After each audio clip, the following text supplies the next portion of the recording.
Hey everybody, welcome back. These entitled Bridezillas gave me whiplash.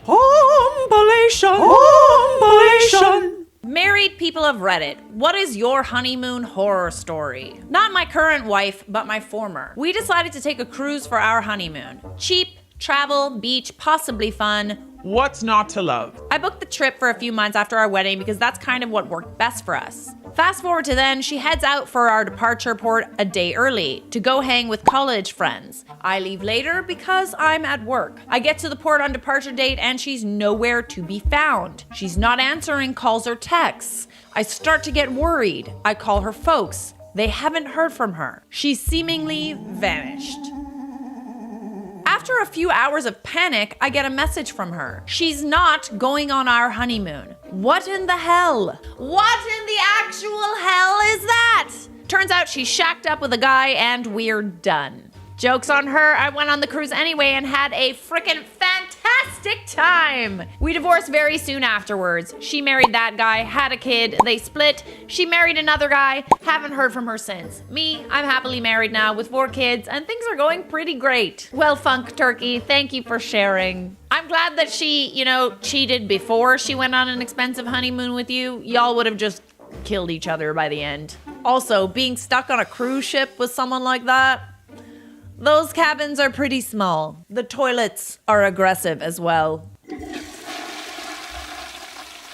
An estimated 53,000 people visit Disney World each day. No, they do not care that it's your honeymoon. I have friends honeymooning in Disney World now, and it's really disappointing to see them getting special treatment all over, and we got nothing special. It feels like they didn't care at all or even realize that we were honeymooners. Yeah, here's the thing. With that many people going to Disney World, I'm not sure it's of their utmost priority to make sure they give you special treatment. I think that they could probably be okay, on the advertising side without giving you special treatment. There's still going to be people that go to Disney World without you. Did you tell them that you were on your honeymoon? Did you book like a honeymoon suite? Generally speaking, if it is your honeymoon, cruise ships I know do nice things for you. They make the swan towels and stuff, the animal towels. But I don't think Disney World has any obligation to do that. You ruined my honeymoon. A little background. I was a travel agent in Orlando, Florida back in the 90s. For the most part, I loved my job. I worked in a travel agency where we sold a high percentage of cruises. We advertised all over the USA our special cruise prices that we were negotiating with cruise lines. Most of our business was over the phone and I very rarely had customers come into the travel agency. Anyways, I had this bride-to-be call and wanted this specific cruise line and this specific ship going to the Bahamas for a 4-day cruise. She knew what she wanted. The cruise was for her honeymoon. I booked airline tickets from Texas, sorry, can't remember what airport, to Orlando the next morning after the wedding, the cruise to the Bahamas, and after the cruise, a 3-night stay at a Disney hotel. Time passes and I send them their cruise documents and physical airline tickets. I normally didn't hear from customers if everything was fine. Well, the next day after the cruise, I get a couple coming roaring into my office and the bride is fit to be tied. Not knowing who she is, I'm taken aback by someone glaring at me. The following conversation takes place. Hi, what can I do for you? Angry bride. You ruined my honeymoon. I'm sorry? Let me look at your booking. I pull out all my notes from the initial call from months ago. I see that she gave me the wedding date, the cruise line she wanted, and the cruise ship she wanted going to the Bahamas. I go over everything with her and her now husband and ask her what went wrong. The Bahamas was closed. All the shops were closed. It was the 4th of July and everything was closed. I didn't do any shopping. The Bahamas was closed. Why did you let me book that cruise on the day the Bahamas would be closed? Sorry you weren't able to go shopping? More ranting and raving. Sometimes you need to let crazies vent, they finish and get up and go. Nope, not this one. I want a full refund of the airline tickets, cruise, and hotel. But you still went to the Bahamas. I'm thinking I want to be 6 foot and a great body, but that's not happening either. I can't refund your money. For 1, you flew here to Orlando. 2, you went on the cruise. 3, you're still staying at the hotel. Okay, so you went on a cruise ship. And when you were in the Bahamas off the cruise ship, things were closed. But things on the cruise ship were still open. And now you want your money back? I want to talk to your manager. Who saw that coming? Oh no, who, what? Since when? Why do they always want to speak to the manager? I am the manager. Insert eating grin here. More screams. Let me ask you a question. Did you want this cruise line and this ship? Yes. Did you want to travel on this date? Yes, because it was right after my wedding. I want to go to the Bahamas right after my wedding. How long did you plan your wedding? Almost a year. So if I asked you to change your wedding date, you wouldn't have. No. Looking at me like I have 3 heads. So if you weren't willing to change your wedding day, then why are you asking me to refund you on something that I can't change? The Bahamian government isn't going to change their Independence Day for you. Goodbye. Babe, they just wanted money out of you. That's all it was. Wait till someone tells this entitled bride about siestas. Oh, you know, when like half of Europe and Latin America shut down just because they want to take a nap in the middle of the day? Try telling an Italian that they're not taking their siesta because you need to go into their shop. Just do it. You know what they're gonna say? Ma vaffanculo. Pay for my historic wedding, y'all. Hi, y'all. As you know, me and David are getting married. Afgeftrig married. Oh yeah? Are you? Afgeftrig? Soon I will be Mrs. David Blank. Blankety blankety blitty blank. Can you believe it? I can. Lol, I deserve it. Stop it. Stop. We are blessed that David's godmother has invited us to have her wedding at her estate in Maine. I'll share some photos later, but it's gorgeous and it's a historical landmark, which means my wedding is going to be historic. Lol. Because we are having an out-of-state wedding, which means we will be traveling and staying in hotels, and also because of our honeymoon in Dubai. 1 month? Who takes a 1-month honeymoon? 1 month? I'm asking for y'all's help with some of the wedding stuff. If anyone has any experience as a professional photographer, not a hobby but getting paid as a job, please contact me or David. We need you. This could be considered your gift to us. We need you to pay for your travel to Maine and everything, but I think once you saw where the wedding is at, you'll be begging for us for the opportunity. Oh, you think so? Yeah? I don't know about that. If anyone knows a good caterer in Maine, willing to travel to Maine, who will work for exposure. I'm gonna be starting an Instagram soon. Oh, okay, so you like literally don't even have social media and you want to pay people in social media exposure? Shut up. Any dress designers out there, I want that one-of-a-kind dress. You need to be professional and talented. I want to feel like a princess. I will post your info and all of the pictures on here and on my Instagram. So again, you want a free dress? We also need all the usual stuff: flowers, seating, music, orchestra, no DJ. This will be classy. I can already tell you our event will get press because of the historic location. So you have your husband-to-be's godmother letting you use her place as a location. So I'm assuming that cost is covered. So you literally don't want to pay for anything? Nothing? Not sure that that's gonna work.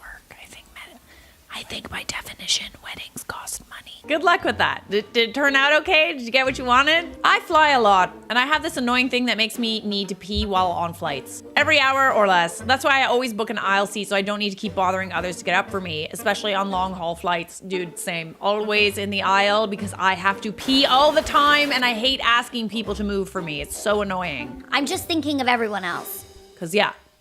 My bladder is like this big. A few years back, flying from Berlin to New York with Air Berlin, I tried reserving an aisle seat, but the only one available was a premium one. I added the almost $100 to the ticket price just so that I can get an aisle seat. This couple boards. They were apparently on their honeymoon, but for some reason didn't think to get select seats in advance. So they got assigned with separate seats at air check-in. One of them got a free premium seat next to the window next to me, and the other a middle seat a few rows back. Entitled beggar jams herself into the seat next to me without asking me to get up or move. At this point, she's already angry at something. She immediately clicks the call flight attendant button and huffs and puffs at every passenger boarding as if they are grabbing her potential seats. As a flight attendant walks by, entitled beggar goes full on with her honeymoon and that it's not right that the airline didn't automatically place her and her husband together or give them both a free upgrade, and that she demands to sit with her husband.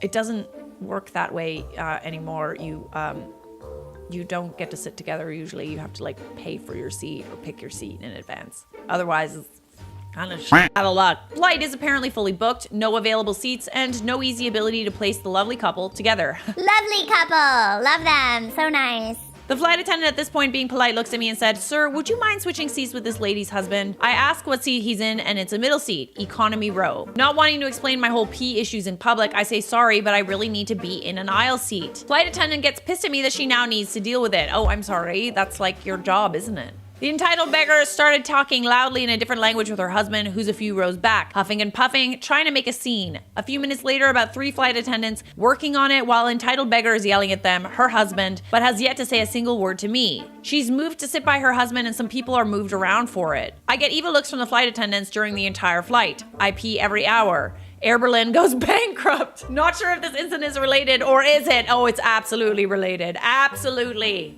It's all because you refuse to stand up and bow to this entitled B word. That's karma. P.S. I wouldn't have minded giving up the premium seat. All I cared about was the damned aisle seat. I love how she never just asked you, you know? See, there's this thing. Some people don't really necessarily understand it. It's called being nice and reasonable.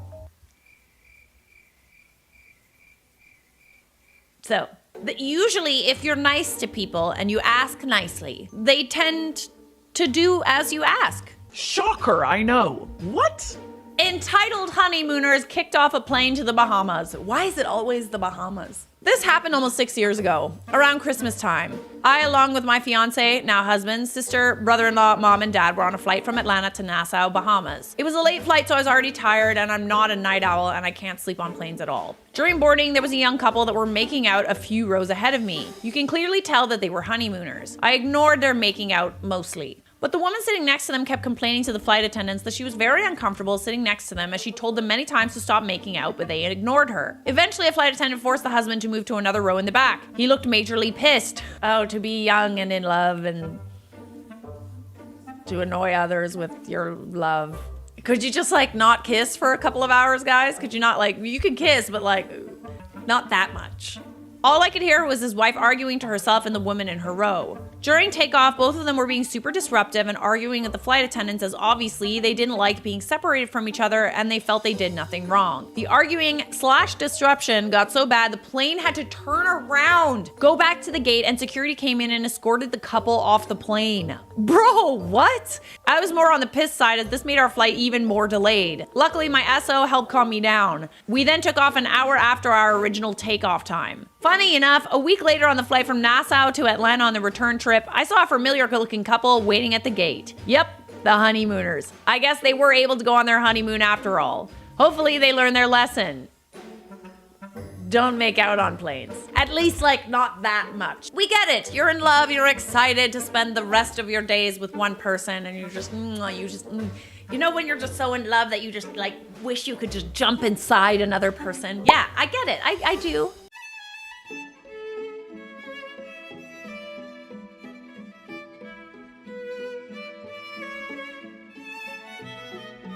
Throwaway account because I have relatives who use Reddit. I recently got married a few days ago. It was a traditional Punjabi wedding and I had an absolute blast. For some context, I have 3 brothers and no sisters. In traditional Indian weddings, there are certain ceremonies where you would need your female relatives to be a part of. Since I have no sisters, my cousins stepped in. My families have always had a strained relationship with one another, always due to some petty fights that occurred years ago that some of the relatives just can't let go of. Most of the cousins don't partake in this because we're aware that it's ridiculous. I have one cousin I'll name X, who's extremely nice but unfortunately super shy and timid. She's always been like this, and most of us have just grown up being protective of her, especially since she's one of the youngest cousins. During one of the ceremonies, I insisted that my cousin be a main part of it because I know she would genuinely enjoy it, but would be shy to volunteer herself or ask for it. One of my cousin's fiancés, however, is quite the opposite. She constantly likes to put herself in the middle of everything, despite already being told of her given duties during the ceremony. This is the part where I may be the asshole. I'm ready. During one of the ceremonies, you are supposed to have one of your female relatives sit behind you on stage and basically just take care of you, fix your hair or your clothes. I specifically told cousin X that she would be the one to do this for me. However, when the day came, My cousin's fiance was the one who took her spot. I was confused, but could not do much. After the ceremony, I found cousin X, and she explained to me that the fiance who took her spot basically scolded her, yelled at her, and said that she should be the one doing it since cousin X is still young and doesn't know anything. She then told cousin X to go down with the other guests despite cousin X's protests. Cousin X's mother, my auntie, who I absolutely adore and has been a huge help with the wedding, was quite upset with this, but I did not want to cause a scene and just told cousin X it's okay. When I heard this, I was furious. The fiance took what was meant to be a special moment and made it all about herself. I sat the fiance down and told her that she had no right to do what she did, and I was extremely upset with her for doing so. Apparently, she was so upset by this conversation, she refused to come to the other ceremonies the next day. I was fine with this because I generally don't like adults who throw temper tantrums, but my cousin says that I had no right to speak to his fiance like that, and now his entire family has been constantly saying a lot of negative things about my family and the whole situation. Am I the a-hole? Nah. I think that brides have a right to want things done a certain way at their wedding. Okay? Despite the fact that everybody thinks that, if you make any requests, you're a bridezilla and, oh, she's so, high maintenance or whatever the hell they say. This is what you wanted for your wedding, and it was no right of your cousin's fiance to go against what you wanted. And it also kind of sounds like your family just sort of picks up on all the petty BS and just runs with it. No, you're not the a-hole. If she didn't want you to ruin her day, then she shouldn't have done what she did. Actions have consequences, friends. People can't be mad when you express boundaries if they're the ones that are pushing those boundaries. Know what I mean? Not the a-hole. Man, a Desi wedding is not complete until all the relatives are mad at each other. I feel like all families are the same. It's like the idea of meeting up as a family is like, oh my God, it's so fun. We haven't had a family reunion in so long. And it's like, oh, this is why. I hope you had a really nice wedding and that cousin X was able to help you out in other ways. What did your parents think of it all? My mother is no longer around. She passed away 6 years ago, which is why my auntie has been such a huge help. She basically stepped in and took the role of my mother without me having to ask because she understood.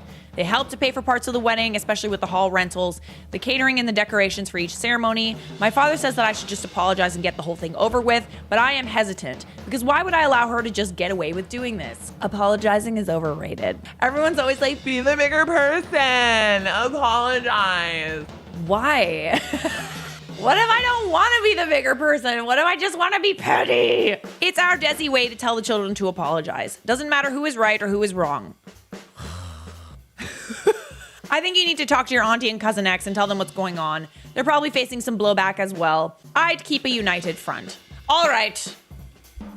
You are not a bridezilla, my dear. Congratulations. This one ended up being deleted because it got a little sassy in the comments. Much debate was had. Bridezillas just rile people up. What can I say? Am I the a-hole for my strict no plus ones policy? I'm getting married, and like every other bride, I too have certain rules I want for my wedding to go smoothly. One of them is no plus ones. Only people named in the invitation are invited. The criteria I have for both people who will get to bring their partners are: 1, both me and my fiance know of you and your partner and have met them. If I know your partner and my fiance doesn't, that disqualifies them and vice versa. 2, if I personally go to dinner with you and your partner. 3, if I'd invite your partner as a separate person anyway and not just because they're your partner. And 4, if your partner is also a friend of mine. Those who meet that criteria get to bring their partners. If they don't, then they don't bring them. Simple. Okay. That also excludes long-term relationships, engaged couples, and married couples. Okay. We know it might seem harsh, but those are the rules we've decided to set so we can be more comfortable. It has nothing to do with budget or venue capacity, purely our choice. Okay, so then if it has nothing to do with budget or venue capacity, I can understand not wanting, everybody to bring an extra person that you have to pay for that you don't know. Go on. Several people have denied the invitation to our wedding due to these rules. One of them is also my cousin. My cousin has been engaged to this girl for 1 year now, and he was upset we didn't include her. The reason she was excluded was because my fiance hasn't met her, and she's not a person I'd personally be friends with either. I told my cousin how heartbroken I am that he will not come to the wedding due to this, and I expressed my distaste for the fact that he can't be away from his fiance for a few hours to honor me and my fiance. Couples don't have to be together the whole time. Then he basically told me I'm being extremely disrespectful and a huge a-hole. I asked him to explain, and he said word for word, let me get this clear. You want me to come to honor your wedding, honor your love story and all that, but you can't respect me enough to invite my fiance. I can be without my fiance for several hours. Heck, we'd even spend days apart and vacations with our own separate friend groups sometimes. But what bothers me is not being away from my fiance for some hours, but the fact that you excluded her for those reasons. I told him those are the rules, take it or leave it. He says he finds my rules extremely disrespectful, but since it's my wedding, he has no say in it. I told him good and to stop bullshitting me and show his support and respect by attending. He says that while he respects my extremely exclusive and disrespectful rules, I'm a fool to believe that he will care more about valuing my wedding over his fiance. I mean, here's the thing, you can make those rules. You can have strict rules for your wedding, but don't expect people to abide by them. Maybe people are uncomfortable going to a wedding without their partner. I know that I would want to bring a date to a wedding. You're the a-hole for guilt tripping with your cousin and anyone else you try to pull. Your wedding, your rules, but people are allowed to not attend for not liking your rules. Suck it up. This person's screen name is pissing off people. Appropriate, I think. Look, for the millionth time, weddings aren't just for the couple. They are community affairs. They're celebrations of marriage and coupling itself, not just this particular marriage. No one should come to a wedding who doesn't support that particular marriage, but also who doesn't support marriage and the kind of family building marriage represents. But there's reverse logic as well. Attendance and invitations must also respect coupling and marriage and the family building created by unrelated people who must come together to form a new family. If you forefront the particular couple's desire above institution or coupledom or marriage itself, then why are you having a traditional wedding? You could go in front of a clerk at City Hall or dance naked under the moon or have a couple's mud bath accompanied by a drum circle and solemn swearing. OP wants the benefit of all traditions without sharing that benefit around, and you can't get without giving. You're the a-hole. I've never heard it described in that way. Weddings are kind of a celebration of the sanctity of marriage. That's why it is like normal to bring a date to a wedding. So yeah, I can see that. It depends on what you feel a wedding should represent. I think that's more your opinion than anything. You're the a-hole. You want people to come celebrate your marriage and your relationship by asking them to leave their spouse or long-term partner at home. You are misusing the words +1. That is intended for truly single people. Established couples are to be treated as a unit. Sure, your wedding and your rules and all that BS, but if you create BS rules like this, then you have to expect people to decline. If I had a relative tell me my spouse wasn't invited because of circumstances hadn't allowed the two of them to meet yet, I'd decline too. I'm gonna say that you're not the a-hole for creating rules for your wedding, but you are the a-hole for trying to guilt trip people into following your rules. You're a bridezilla. And of course, Reddit did dub this person the a-hole. Bride asks, am I the a-hole for telling her fiance she doesn't want his female best friend at their wedding? Juicy. Oh, this one's also been removed. Juicy, juicy. My fiance has a female best friend since childhood. Now, I'm not the person who gets jealous over my partner being friends with the opposite gender. I'm bisexual, so it wouldn't be rational of me to have some weird expectations like this. Not sure if that correlates, but okay. Plus, my fiance has many female friends as a straight guy, and I have friends of both genders as well. What bothers me here is not the gender of the friend, but whether or not they're able to respect boundaries. So I make the same talk if the friend in question was a male. So to the point, his female best friend Rachel has always been in competition with me regarding on who's more important and a bigger priority to my fiance. At first, my fiance failed to stand up to her and set boundaries, but after a small break we had and after we reconciled, he realized the importance of boundaries and set hard boundaries with her. I know that whenever she sees me or hears about me, she's not happy, but we act kind to each other despite our actual feelings. The situation, by the way, has been rolling out for the past 5 years that I've been with my fiance.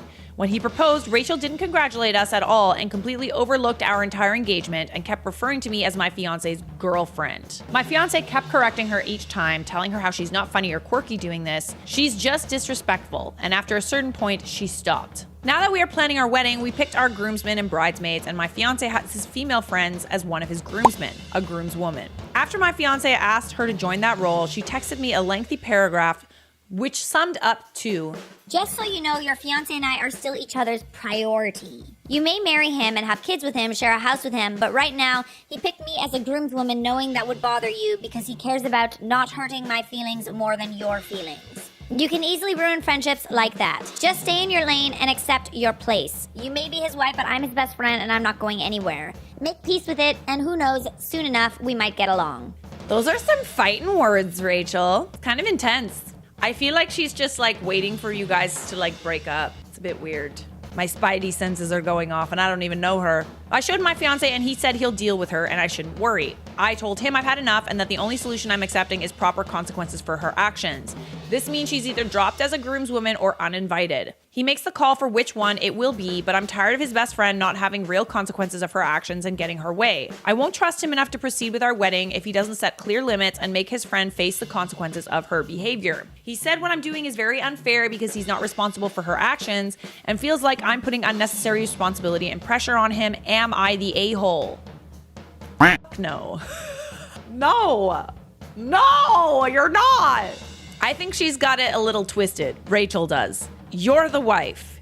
You have the precedence. Spouses above all things, okay? Above best friends, above parents, maybe kids come first, but spouses are the top of the food chain.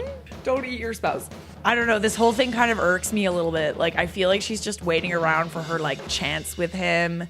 She's getting, like, super weird and territorial over it. And, like, it's your wedding and his wedding. I don't like that. I would feel super uncomfortable with having her, like, not only a part of the wedding party, but at the wedding itself. Not the a-hole, but Rachel wasn't wrong when she said he cared more about her feelings than yours. Yeah, see, this is the issue here is I feel like the feeling between them is mutual, you know? Like the fiance and Rachel, like I feel like he needs to either recognize that you are going to be his wife and what you want matters most. I don't like that he's doesn't see that. Please consider if you want to be the second most important person in your marriage. I don't think, what's the point of getting married then? Not the a-hole, you're not being remotely unfair. The only response to that text is him telling her to get not just in regards to the wedding, his entire life. If someone had sent something half as bad as that to my husband, I would let them know that they were, for all intents and purposes, dead to me. I would not marry this man unless he takes the appropriate action. This is insanity. When I tell you that my spidey senses are like... Not the a-hole. If your fiance's response to Rachel is anything other than, what the hell is wrong with you? I don't want you at my wedding or in my life until you apologize to my future wife and realize that she is my priority from now on, then I think you are right to be concerned that he does indeed care more about her feelings than yours. She is way out of her lane sending you a message like that. Who does that? I agree. Your fiance might not be responsible for her behavior, but he is responsible for setting boundaries. We love a good boundary. We love them. I'm getting better at it. I am a doormat, but boundaries are important. Boundaries mean nothing without consequences! Say it louder for the people in the back. I might get a noise complaint if I say it louder, but you guys can say it louder. You are right to expect him to set the tone now for what he will allow Rachel to get away with, and refuse to get married until he shows you that you truly are his priority, even when it puts him in the middle of a conflict. All right, my dear, you are not a bridezilla.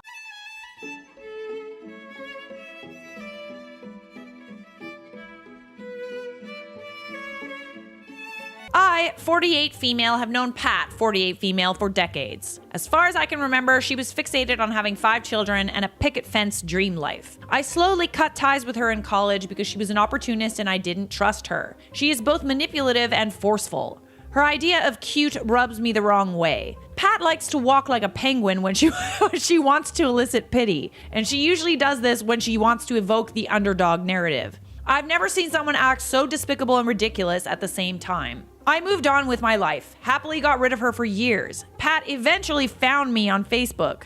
I accepted her friend request out of politeness. Pat has become the epitome of a permissive mother. Her 5 kids do as they please and she never calls them out. She tried to force a relationship between me and her daughters and made them call me Auntie. Okay. Pat tried to drop them at my house uninvited. Her phone calls were insistent. She tried to monopolize my time as she began to show up at my job. I created some boundaries, so she tried to find loopholes. It was a nightmare. My husband and I hosted a party for the community center, not the real name, new members. The community center is actually a very informal initiative, and my husband and I mainly serve the homeless population. We prefer to help strangers instead of catering to potentially narcissistic acquaintances.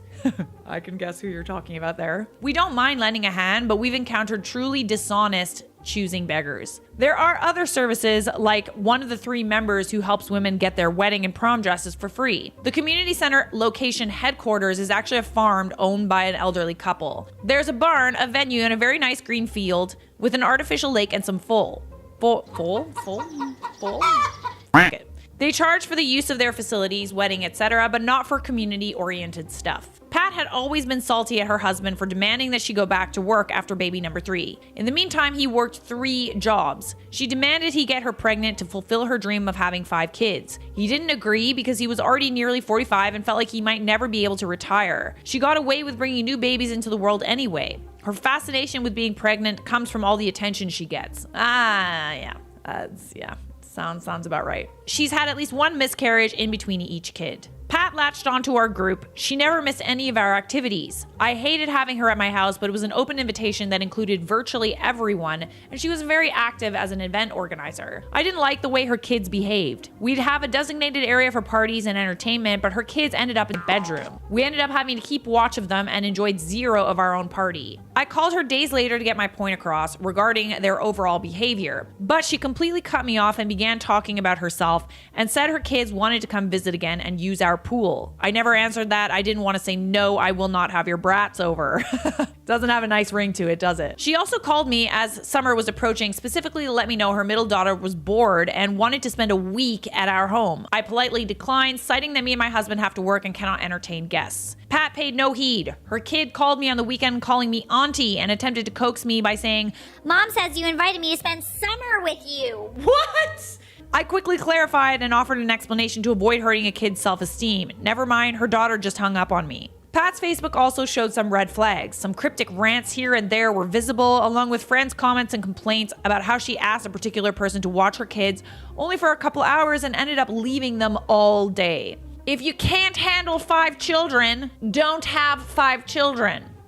Another of her friends criticized her girls' night out because Pat had just asked them to be patient and wait until she could pay back some money that she owed them. Yet she had money to spend on Friday night outings. I thought those very public comments on private matters were more like a cry of lost patience. Unpleasant things began to happen, like the time she volunteered to wrap the Christmas presents for underprivileged kids. We wanted to create a mix of less costly gifts with really nice ones. Surprisingly, some nice and eye-catching toys and games went missing, but turned up under her Christmas tree courtesy of her mother-in-law's Facebook post. Bruh? Are you kidding me? She stole from underprivileged children! Hell no! No one could prove anything, but it was hate-inducing. Pat's husband, Hank, is what can be described as a doormat. Pat wore him down to a knob. He had no choice but to obey her to keep the peace. Oh God, poor Hank. Oh, Hank. She was a bully who actively withdrew affection when he didn't follow her wishes, even in public. So she got kids number 4 and 5 after a relentless campaign that included leaving him for 2 months. Her pregnancies were a nuisance because she expected to be treated like the only lady who's ever been pregnant. She strolled around in a wheelchair almost immediately after getting pregnant, and she would get very sick on weekends, so her kids were often sent to friends and family so that she could rest. Pat systematically bullied Hank. She would leave town and take the kids with her. Poor Hank would look distraught, drinking on his porch, or just looking really lonely. This is how she got off the hook and was able to leave her job. Hank had virtually no voice, so he struggled to keep the marriage together. Everyone liked him, but hated her equally. Hank loved to talk to other people, but seemed concerned that Pat would be upset. Over time, according to my husband, Hank began to show signs of depression and mental distress. Oh, buddy. Hankity Hank. Hank. Oh God, I feel so bad for the husbands.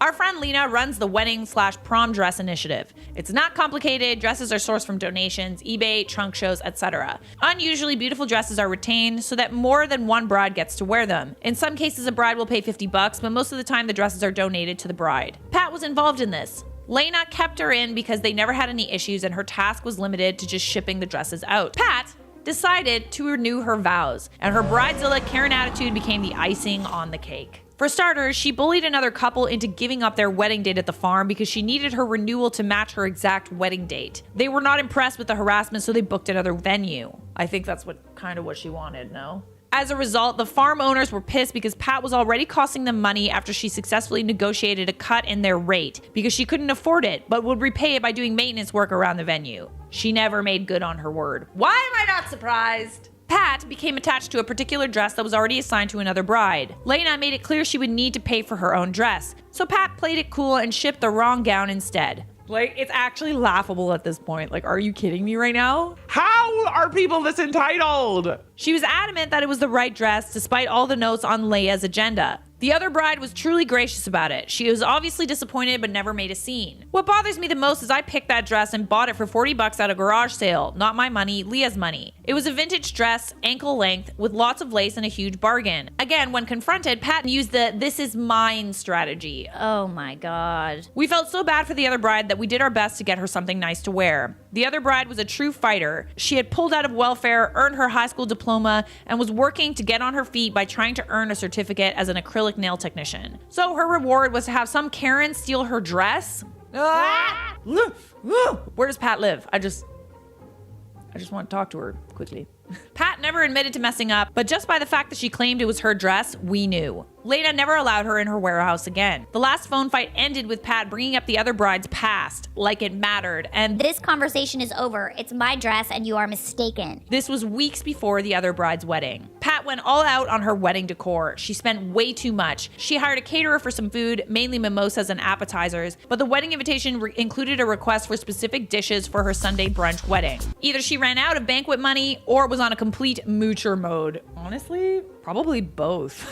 I picture the penguin walking upon, practically asking everyone to supply her wedding reception grub, and I cringe. There's nothing wrong with potluck weddings. In fact, they can be a nice addition to a very cozy and family-oriented wedding reception. But don't you need to at least be close to your guests in order to ask for such a thing? Even I got an invitation. I told everyone I wasn't going because I was very uncomfortable being told what to bring and was probably expected to give them cash on top of that. Some of the older ladies in our group agreed. Some said they would not decline in advance because she's a bully and they didn't want a confrontation. Lena called me the night before Pat's re-wedding. Lena was there to close the Saturday night bingo and Pat was awfully friendly, but that's what she does whenever things are going her way. Lena peeked into the garment bag and saw the exact same dress while Pat was caught up supervising the wedding decoration. The thing with Karens is that they expect everyone to suck it up or make their dreams come true, or simply underestimate everyone and think we are all fools. Lena is a very straightforward person with a so sue me attitude. She told me she would just ruin the dress. After all, it was hers, so she could do whatever she wanted. If Pat wanted to take legal action, should things get ugly, she needed to prove ownership. However, the dress was the same, the marks inside the hem and tags were the same. Even the tag numbers that were punched to identify each dress for logistics purposes matched.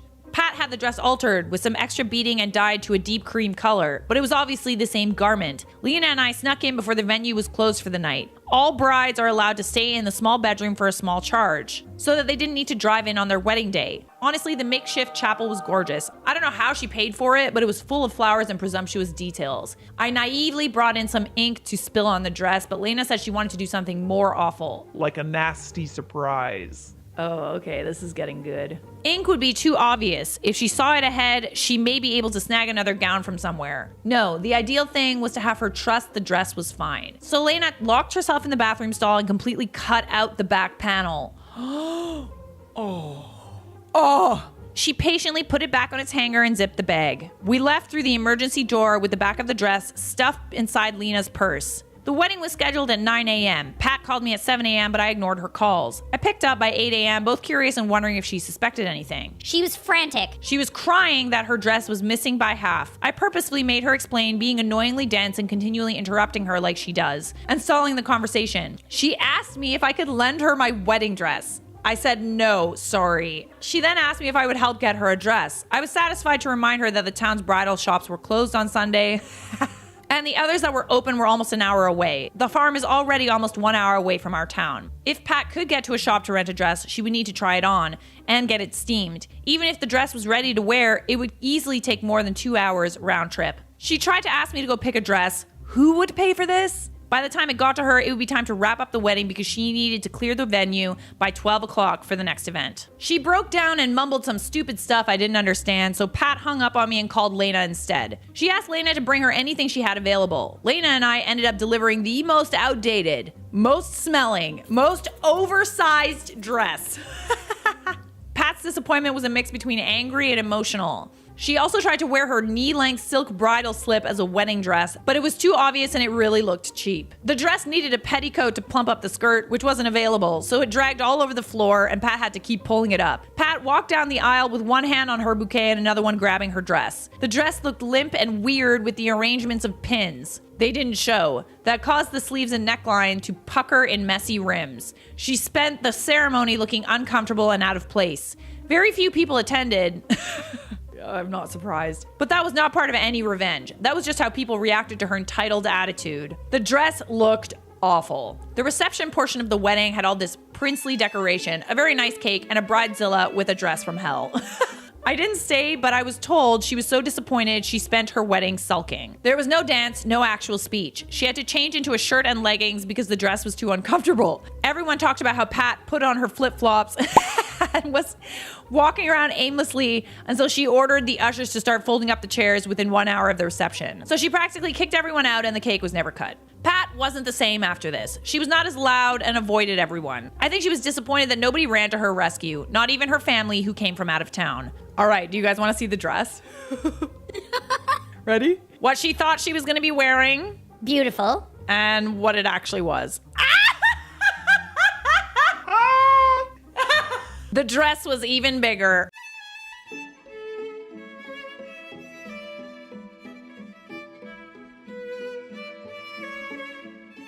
Bridezilla slam for charging guests $150 to attend wedding. Okay. Research suggests that a third of brides could be classified as bridezillas. Oh, that would make sense why I've done about 100 of these videos. My sister is turning into the biggest bridezilla and I can't stop laughing. Goody. So, a little background. I'm the second youngest of 5 kids. My older siblings are 2 brothers and 1 older sister who we'll call E for the purposes of this post. E and I have a 5-year age gap. As a result, we never really had that sisterly bond you would expect most sisters have. Growing up, I was always a burden to her, and anytime it was my turn to pick the family movie or really anything, she would get upset. The reason being that she had control issues as early as 9. So I'm guessing you can already see where I'm going with this. I'm currently 18, about to turn 19. Woo! Happy birthday. And E turned 24 earlier this year. Her boyfriend, A, proposed to her at a family beach day earlier in June of this year. It was one of those big white letters and rose petals proposals, which he set up before my family arrived. She was thrilled, said yes, and my parents were very happy along with my older sibling. The youngest is 4, so I don't think she understood what was happening. Now here's the drama. Since the proposal, she's gone into full bridezilla mode. At the behest of my mom, E made me a bridesmaid. So I'm roped into all of this BS. So far, these are the demands my sister has made. My dear sister has made.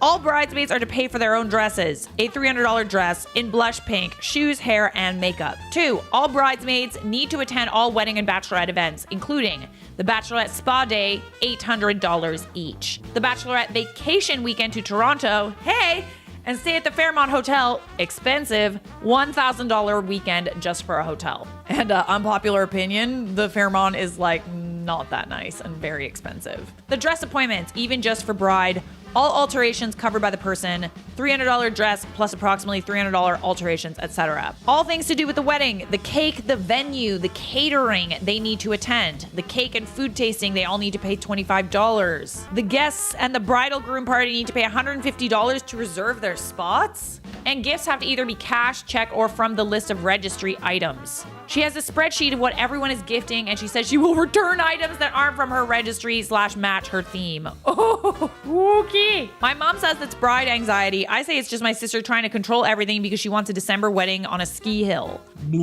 Anyways, I figure if people are interested, I could periodically update on what happens. Thanks for reading. Edit, I realize I didn't include the controlling parts. My bad. Here they are. 1, all bridesmaids need to go to hair and skin appointments every 6 weeks to ensure our hair and skin is flawless for pictures. It's out of pocket too. Hold on. Hang on. What? Anyone with tattoos need to cover them. Our dresses will do that. They go to the neck, ankles, and wrists. The bride wants to be the only one sleeveless, showing her tattoos and colorful hairstyle. Either way, we need to get our hair dyed to a natural color or wear a wig at our expense.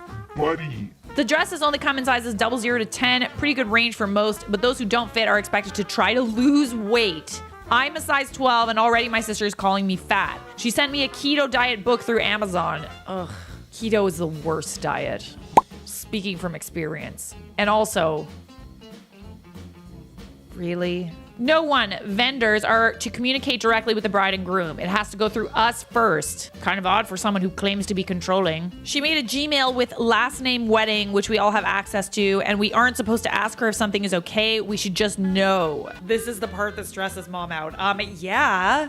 What if you make the wrong decision? Then it's your fault. Oh, no. No. We need to remind guests that they need to pay a deposit of $150 to save their spot, and if we don't get it, they don't come. We also need them to confirm what they'll purchase from the registry or the amount they'll give. Oh, this is like, okay, so you're kind of expecting no one to show up to your wedding. Edit 2, y'all are making me realize my family isn't normal. I'm going to look into therapy with my uni and see if I can move into residence earlier.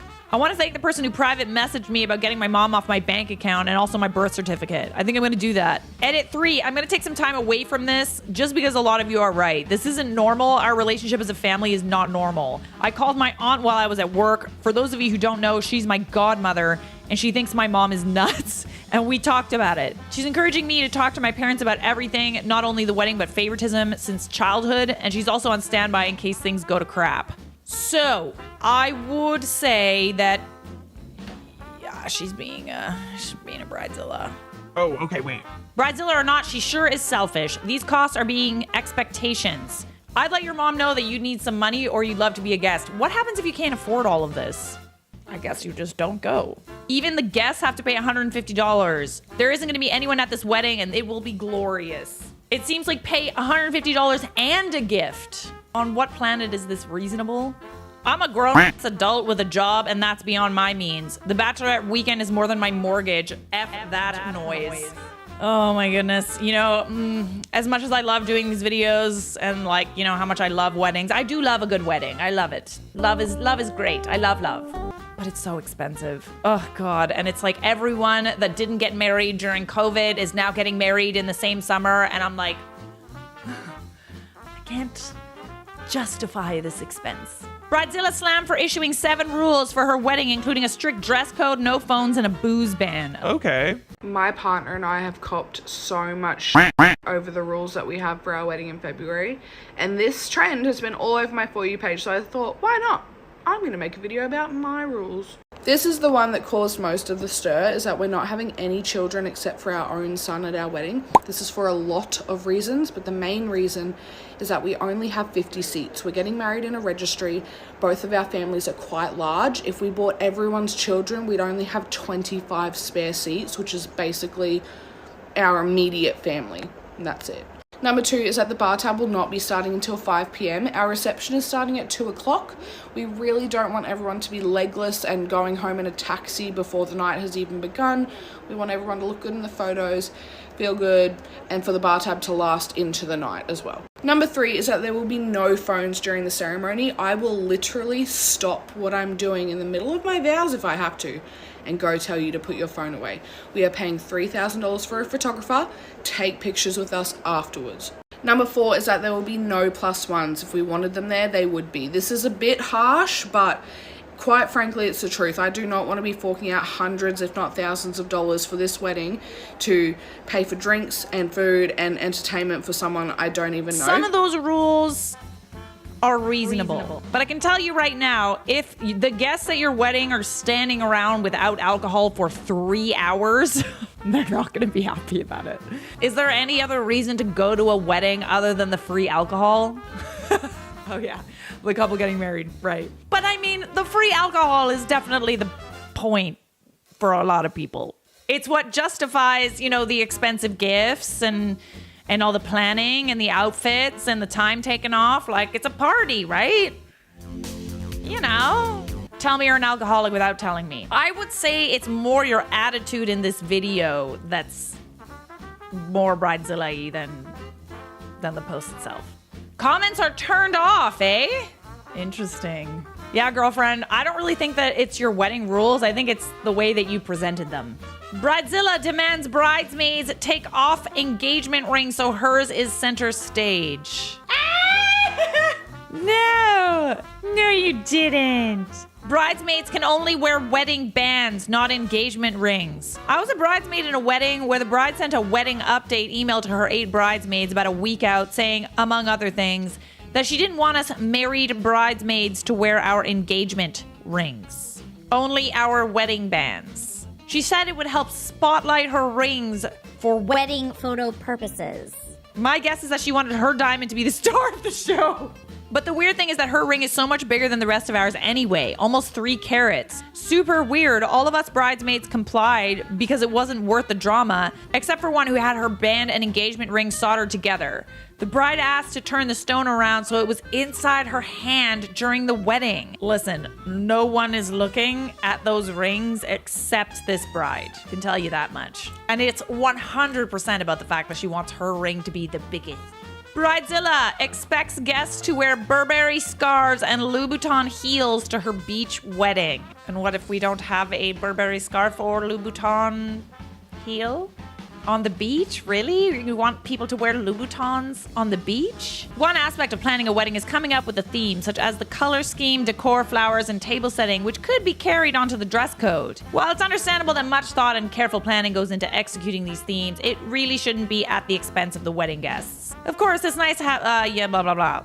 Blah, blah, blah. This bride, however, took the whole stick to the theme brief to a whole other level by telling her guests exactly what to wear. And to make matters even worse, she broke down the looks according to guests' weight. Women weighing between 45 and 70 kilograms were to wear green velvet sweaters, orange suede pants, and red Louboutin heels topped off with a Burberry scarf. Sounds ugly. Sorry. Not sorry. That sounds really ugly. Men under 90 kilograms were told to wear fluffy pink jackets with a soda hat, white sneakers, and topping off this attire. Plain glow sticks. Children wearing all red. What? That, however, wasn't as big of an issue as the extremely costly and very specific designer brands listed in the must-wear list. A pair of Louboutin heels can set you back about a few $100, $1,000. Burberry scarf, also a few $100. When the bride sent out the invitation, she said, "You have a year and a half to get working, no excuses."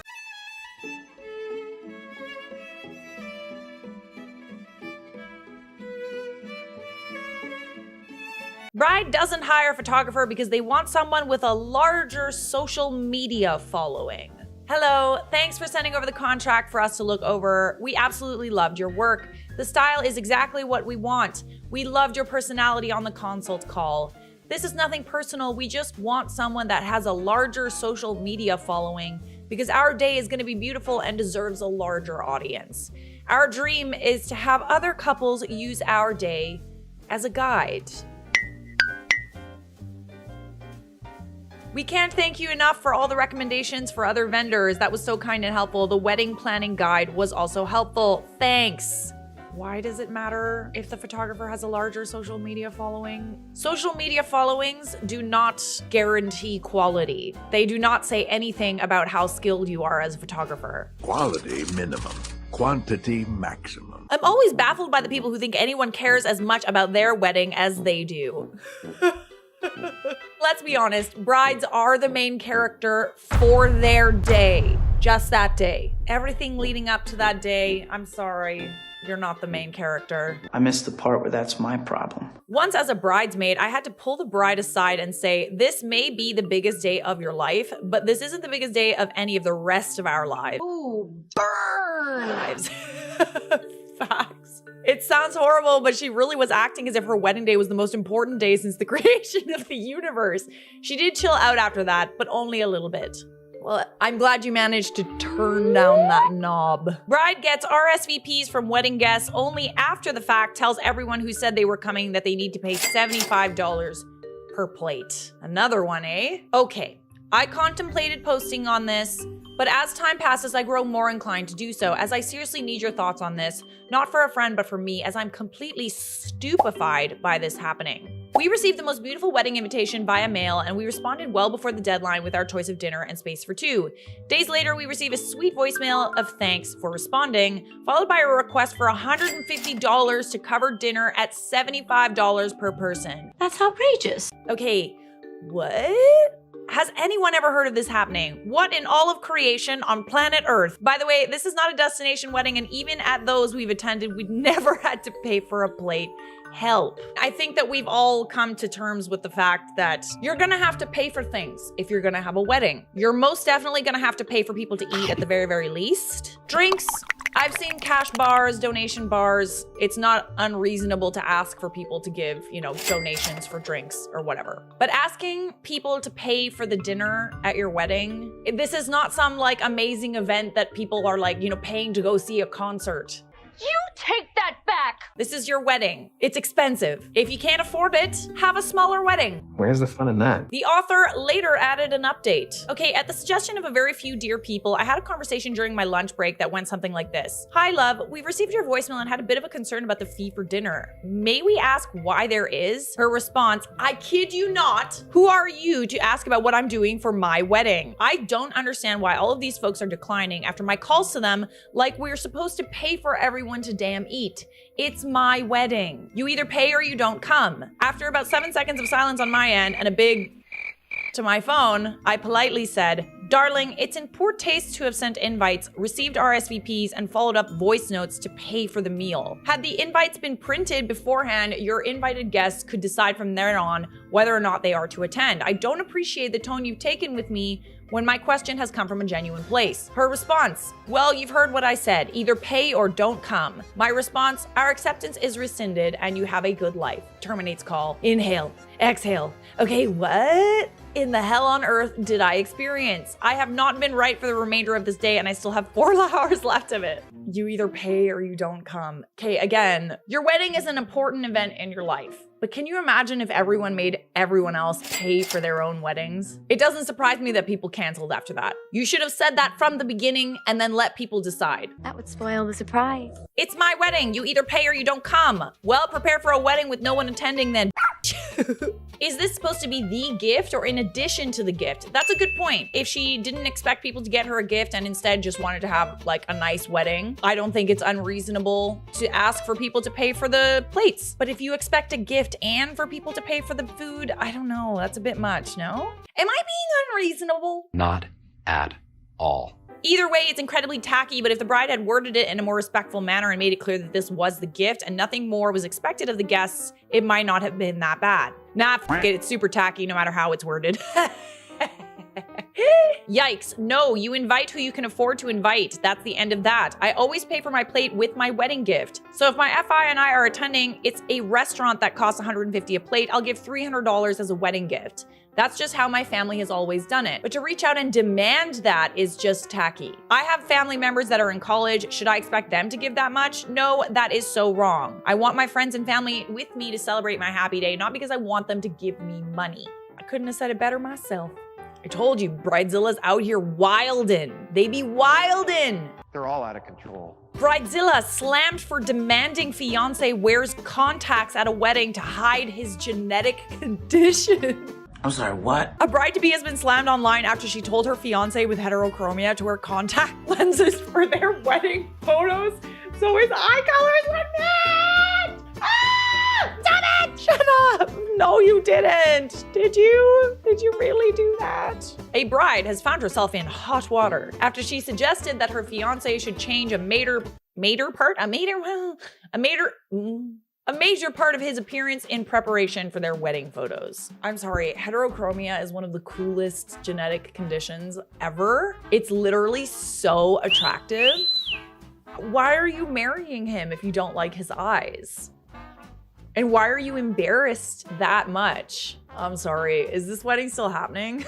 A woman took to Reddit to ask if she was being unreasonable when she approached her fiance about the possibility of him wearing contact lenses when they get married because he has a genetic condition, which means he has different colored eyes.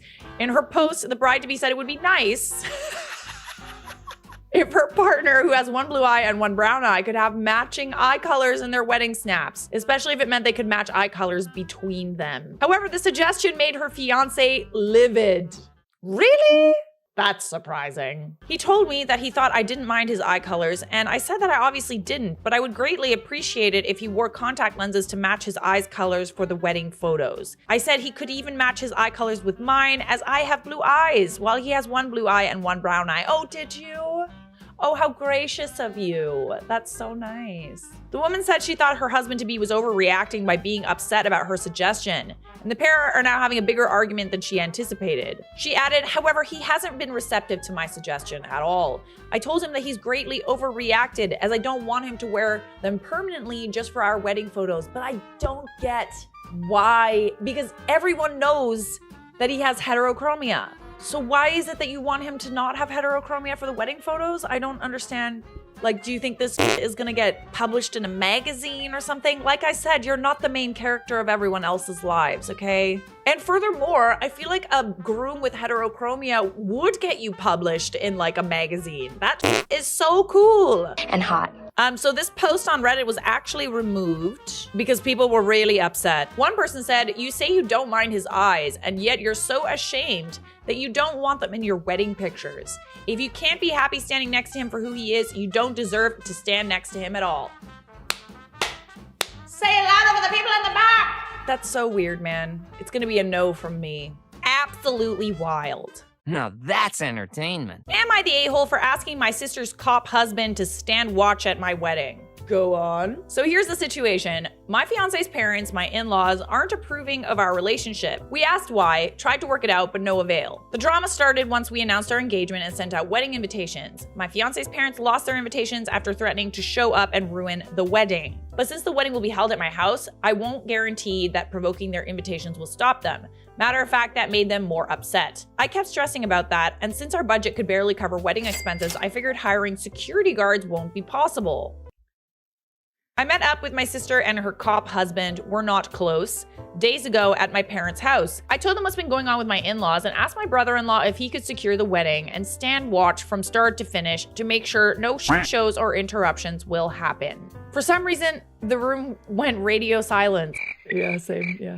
My brother-in-law just stared at me and then covered his mouth like he was pissed or something. I explained again how much of wackos my in-laws are basically, and I'm just trying to make sure my wedding won't get ruined. He kept quiet, but I told him it's my only way and perhaps he should say yes because of my financial situation. I'm sorry, you're asking your brother-in-law to just basically be like a cop at your wedding? Am I understanding this correctly? What?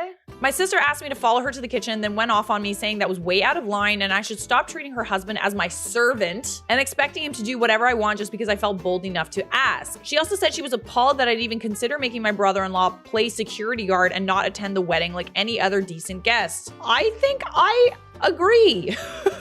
I argued that I only asked because he has background when it comes to taking extra precautions, and I cannot afford to hire a professional security. That would be a bad idea anyway because my friends will start asking questions. But if it's my brother-in-law who's experienced in dealing with these kinds of situations and knows how to de-escalate, then that's a win-win. She said I offended him and disrespected him and her, and then told me he doesn't have to do anything for me and my problems are mine to deal with and not his to worry about. I said fine, but I won't be welcoming him at the wedding then. I'm sorry, what? She berated me saying that I'm being an opportunist and walked out. She left shortly afterwards and my parents said I really shouldn't have asked, then pressed the issue by saying my brother-in-law isn't welcome to the wedding if he says no. Am I the a-hole or were they overreacting? I think we should tell her. Yeah, you're the a-hole for sure. As with anything, context is appreciated, more context. But now I'm starting to question why your in-laws don't want you to get married. Like there might be some more context that needs to be shared. But let's see what Reddit had to say. You're the a-hole. Can you work for free at my wedding? No, then don't come to my wedding. Yeah, you're the a-hole here. Next, OP will be posting here pissed because her sister decided to stay home with her husband who was uninvited. Doesn't need to worry about the in-laws ruining the wedding. OP is taking care of all of that by themselves. And got no one to blame but yourself, sweetheart. The thing I don't understand is what was the point of uninviting the brother-in-law after he refused her request to stand watch from start to finish? Even if he said yes, he'd still have missed the wedding since he would have been too busy doing unpaid work as event security. At least this way he doesn't have to work for free for OP's entitled. I'm not at all surprised to hear that fiance's parents aren't a big fan of yours. You're the a-hole. Order! I know we are quite upset at this video. I know it has ruffled some feathers. However, it's over. You're the a-hole. Me? What did I do? No, not you. Her. I like you.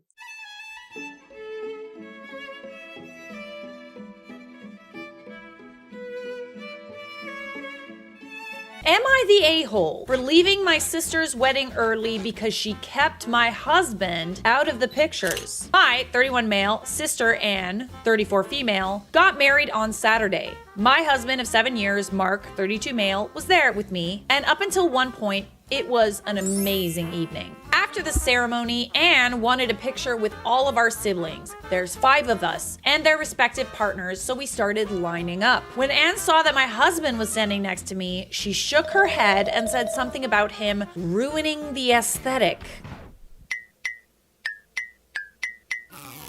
I'm sorry, is your relationship not aesthetically pleasing to your sister?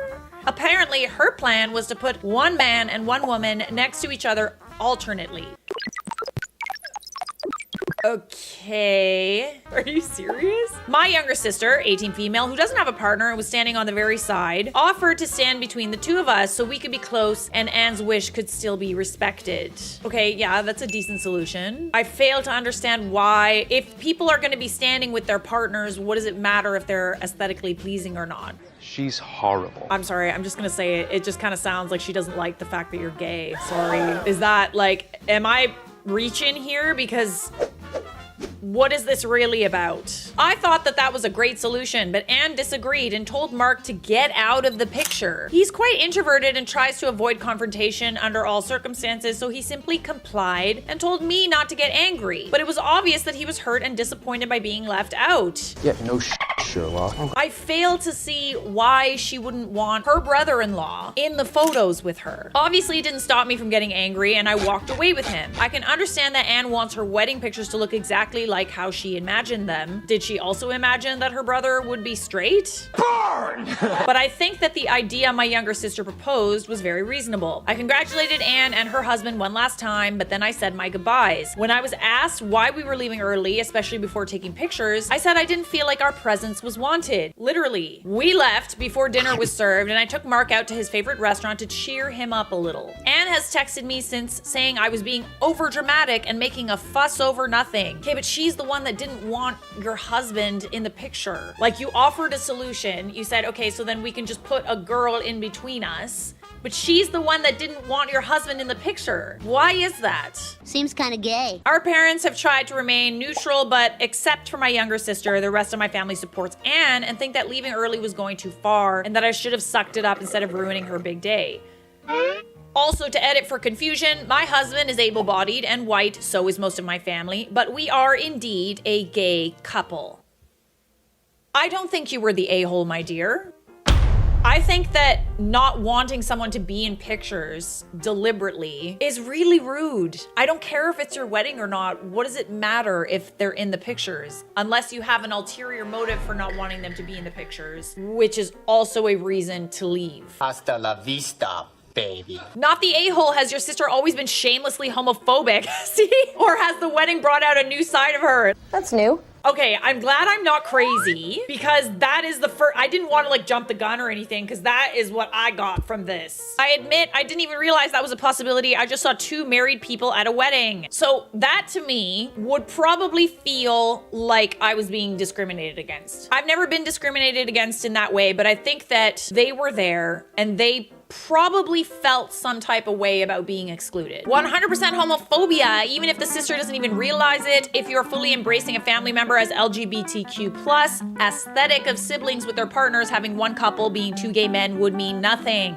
This sounds homophobic. Like, this sounds like she does not like gay people. The aesthetic for a siblings and partner photo is that your siblings and their partners are in the photo. If anything, you could make an argument to do a photo with and without the younger single sister. That's a good point. Could have been like, okay, we'll get one where the aesthetic is what I want, and then we'll get one with all the siblings together with their partners. The bride fully didn't want him to be in the photo. It wasn't about that. It was about him not wanting him to be in the photo. Your parents are not being neutral either. That is a good point. They are showing they are uncomfortable with the gay couple by siding on the sister's side of the argument about BS aesthetic and letting it look how the sister imagined it, aka hetero couples only. You're not the a-hole, my dear. And you gotta talk to your sister about her issues. Which one? Am I the a-hole for leaving my friend's wedding when she told me I needed to cover up my psoriasis? God, these brides really do be out here thinking that their wedding is like some sort of like magazine shoot or something. You're getting married. This isn't Vogue. And by the way, Vogue would for sure put someone with psoriasis on the cover. Aren't we keeping up with beauty standards now? Everybody is different. Let's embrace it. You made me sit. I'm sure you were sitting already, but you make you sit down again. I, 24 female, have psoriasis. It is all over my body and presents like vitiligo in a way, just so you can get an image in your head. I have medicated cream that helps with the itchiness, and it also helps with the dryness. The psoriasis is all over my body with it stopping right on my neck, and I do have a few spots on the side of my face near my ears. I've always been pretty embarrassed as I cannot cake on enough makeup to truly cover up my psoriasis. It's textured and thick, and on top of that, no matter what I do or however I attempt said makeup, it always looks horrible. There is something about applying makeup to texture that just makes it look 10 times worse. And the fact that you're covering it up is just like you're adding product to it, and that just makes it stick out more. It just looks like you're trying to cover something up, you know? My doctor also recommended to not smother the areas with makeup as it tends to make it worse and itchier. That is a good point. And it doesn't surprise me because like your skin is kind of peeling off and stuff, and that's kind of creating like an open wound, so to speak, and you don't want to be covering that up and putting makeup on it. My friend's wedding was on Saturday, and of course I was invited. I bought a dress that would cover my body fairly well as I didn't want to draw attention to myself. The entire week leading up to the wedding, I was continuously testing concealers on the remaining spots that were exposed, which made me itchy, and I basically scratched my skin raw. Oh, girl, that's brutal. With psoriasis, those areas can sometimes bleed if I scratch too much, which is what happened. My boyfriend, who was attending the wedding, told me I shouldn't worry about it and that it would be better if I just stopped trying to cover them as it was just making it worse. You're here for the boyfriend. I reluctantly agreed, and we attended the wedding ceremony. It was great. I was extremely happy for my friend and her now husband. But as we were leaving to go to cocktail hour, she pulled me aside and asked if I was going home to cover up my psoriasis. Never did I think that someone who had just gotten married would be so fixated on someone else's skin condition and felt it necessary to tell that someone to go cover it up. Girl, don't you got bigger things to worry about? I was a little taken aback and explained that I couldn't, as the entire week I'd been testing concealers and made it 20 times worse. She told me she didn't care. Friends like these, huh? Absolutely not. No way. This was her wedding and she didn't want her guests asking me questions or feeling queasy during dinner. Okay. No one feels queasy except for you, darling. It's not that serious. God, what a bitch. I'm sorry. That is so rude. My boyfriend stepped in and told her if that was the case, we would be leaving and not attending the rest of the wedding. She was pissed off and extremely angry at that choice, and ever since, she's been ranting about it to our friends. She was angry that your boyfriend, stand-up guy, stuck up for you and you guys threatened to leave the wedding because she insulted you and the way that you look. That is correct. Not the a-hole, and honestly, that would be the end of the friendship for me. She really showed you her true colors, didn't she? OP response, that's why I put friends in quotes, because I don't think I'll ever speak to her again. I don't think you should, babes. I don't think anybody would really care all that much. Nobody's gonna get queasy, except for maybe her. And frankly, if your friend gets queasy at the sight of you, yeah, you shouldn't be friends with that person. For the record, I don't think that she gets queasy at the sight of you. I think that she was just being incredibly rude. You're not the a-hole, my dear. And I really like your boyfriend, by the way. At least you have him through all of this. Stand-up guy. Am I the a-hole for wearing my engagement ring when I knew my stepsister was getting engaged? I will be the judge of that, but doesn't sound like it. I, 28 female, got engaged at the beginning of December. For Christmas, I was staying with my mom and stepdad, and they were hosting my stepdad's whole family. Step-siblings, mothers, brothers, cousins, families, for a New Year's party. Prior to this, my stepsister, 29 female, Rachel's now fiance Matt, informed my parents that he was going to propose and asked if it would be okay to do it at the party, and my parents agreed. First mistake. For the party, everyone was dressing up, and obviously, to me, I was wearing my engagement ring. As one does. Everybody already knew I was engaged, but it was the first time they'd seen the ring in person. So at the start of the party, everyone was interested in seeing it. I did notice that Matt was being a bit cold with me, but I thought it was nerves. Oh, was like Matt a little uncomfortable with the ring size? You made him look like a chump? What happened? What's happening here? Or is this simply just a case of your engagement overshadowed his engagement? Let's find out. The proposal happened and it was beautiful. Everybody congratulated Rachel, but it was kind of a 50-50 on people wanting to look at and compliment her ring and mine. Awkward. Okay. A lot of comparisons were made, nothing unkind, and everyone was really happy for Rachel, as was I. The day after, Rachel and Matt blew up at me about wearing my ring to the party. This is what happens when you get engaged. You wear rings. It's quite cool. Honestly, if they were that worried about the comparison and you know, kind of like taking the limelight, maybe they should have picked a later date to do the engagement. Rachel said I was deliberately trying to draw attention to myself on her special night. What are you talking about? Okay, but you also get to be congratulated on your engagement, not just her. And that since I knew beforehand she was getting engaged, so I shouldn't have worn my ring. No, that doesn't work like that. When you get engaged, you wear your ring everywhere. Since I don't always wear it anyway. Well, okay, that's fair, but like I would imagine you would probably wear it to like a New Year's Eve party where people are dressed up and looking nice. I don't really agree with this since I've been engaged for weeks and everybody already knew about it. It's not like I stole her thunder, nor did I intend to by wearing my ring. I wore it because I'm engaged, so that's what you do. Matt then accused, I knew it.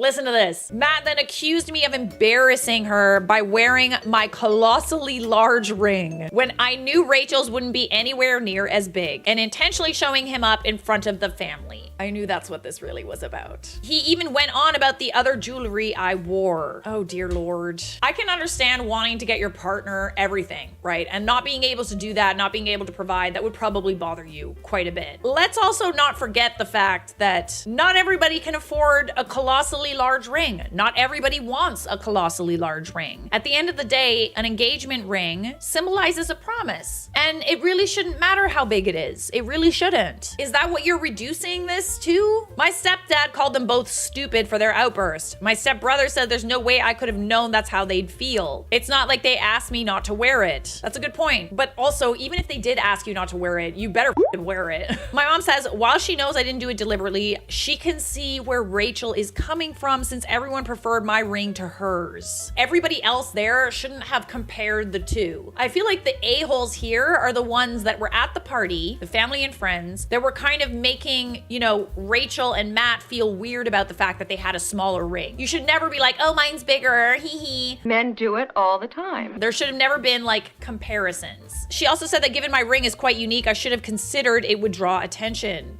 I'm sorry, honey. That's the point of engagement rings. Not the a-hole. You are engaged. It is normal for you to wear your ring, especially at family occasions. Yes, especially when you're dressing up and wearing nice jewelry and nice clothes and stuff, like New Year's Eve. What's next? Can you not bring your husband to their wedding because any reminder that anyone else has gotten married would be upstaging their day? This just sounds like they are like a little bit insecure and jealous. Getting married is not about the ring size. It's not about, you know, all these superficial things. It's supposed to be about two people getting engaged because they love each other and want to spend the rest of their lives. Why are we like placing so much importance on a ring size? Everybody at this party remove your rings so only Rachel's ring shines. Oh, and Merry Christmas. You filthy animal. God, that is the most Delulu thing. Is that honestly what she expects? Imagine that was like a thing. Oh, I got engaged, so I need you to take off your engagement ring so that it doesn't upstage mine.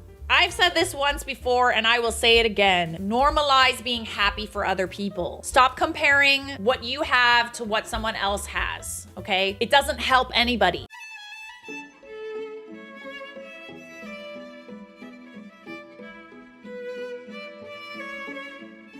Woman demands a refund from her wedding photographer after she got divorced. Isn't this a fun one? Oh boy. Hot diggity dog. Starting things off hot today. Diggity diggity doogity dog. Hi Romeo. How are you? Question mark. I don't know if you still remember me. You did a photo shoot for me at my wedding in Durban in 2019. Hey, I'm okay, thank you. Trust you're well. Yes, I remember. How may I be of service? Well, I'm now divorced, and those pictures, I and my ex-husband don't need them anymore. And you did a wonderful job on them, but they went to waste as we are now divorced. I will need a refund on the amount we paid you because we don't need them anymore. Pardon me? This has to be a joke, right?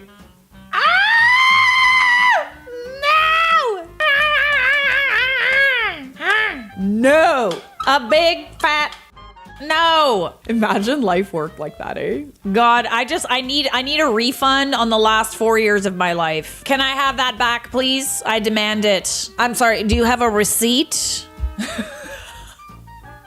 No, dear. I'm very serious. I'm very sorry to hear that you and your husband are divorced, but as I'm sure you can figure that out, that's not gonna happen. Photography is a non-refundable service once I've already delivered to you the service and the pictures. I can't refund you because I can't untake the pictures. Take care. Is she, first of all, is she okay? And second of all, is she like going around to all the vendors or just the photographer? Because like, that is something you must have in your contract, that no refunds. I think it's pretty self-explanatory. But you didn't, so I'm entitled to demand a refund as I'm no longer in need of your pictures. Yeah, but you already have them. You literally already have them. I understand it's not your fault, but you're a business, and as such, you must be able to grant refunds. Get out of here. You're joking. That's funny. You're funny. No, ma'am. You're not entitled to a refund. I would like to remain professional with you and just reassure you that you will not be getting a refund. It's bad enough you want a refund 4 years later. It's unfortunately embarrassing on your part, literally. So there'll be no refund. Okay, thanks. Take care now. You will be hearing from my lawyer. I forwarded him everything. Sharp. Oh yeah, good luck with that, eh? Good luck. Lol, I'm sure I'm still being pranked. There's no way. Look, I really sympathize with you on the divorce. Yeah, okay, this woman is obviously in a lot of pain, but I'm not exactly surprised either. I can imagine what you went through, but this is not the ideal way to deal with it. On the other hand, there's really nothing more I can do for you. Good morning, Romeo. It's fine. Then let our lawyers deal with it. At least refund of 70% of the money and I can move on and heal from everything. It's not the photographer's fault that you got divorced! Where are you? I'm in Joburg. Can we meet and discuss this issue? Wait forward. No, we can't. No. Absolutely not. No. No. Tell your lawyer to call me.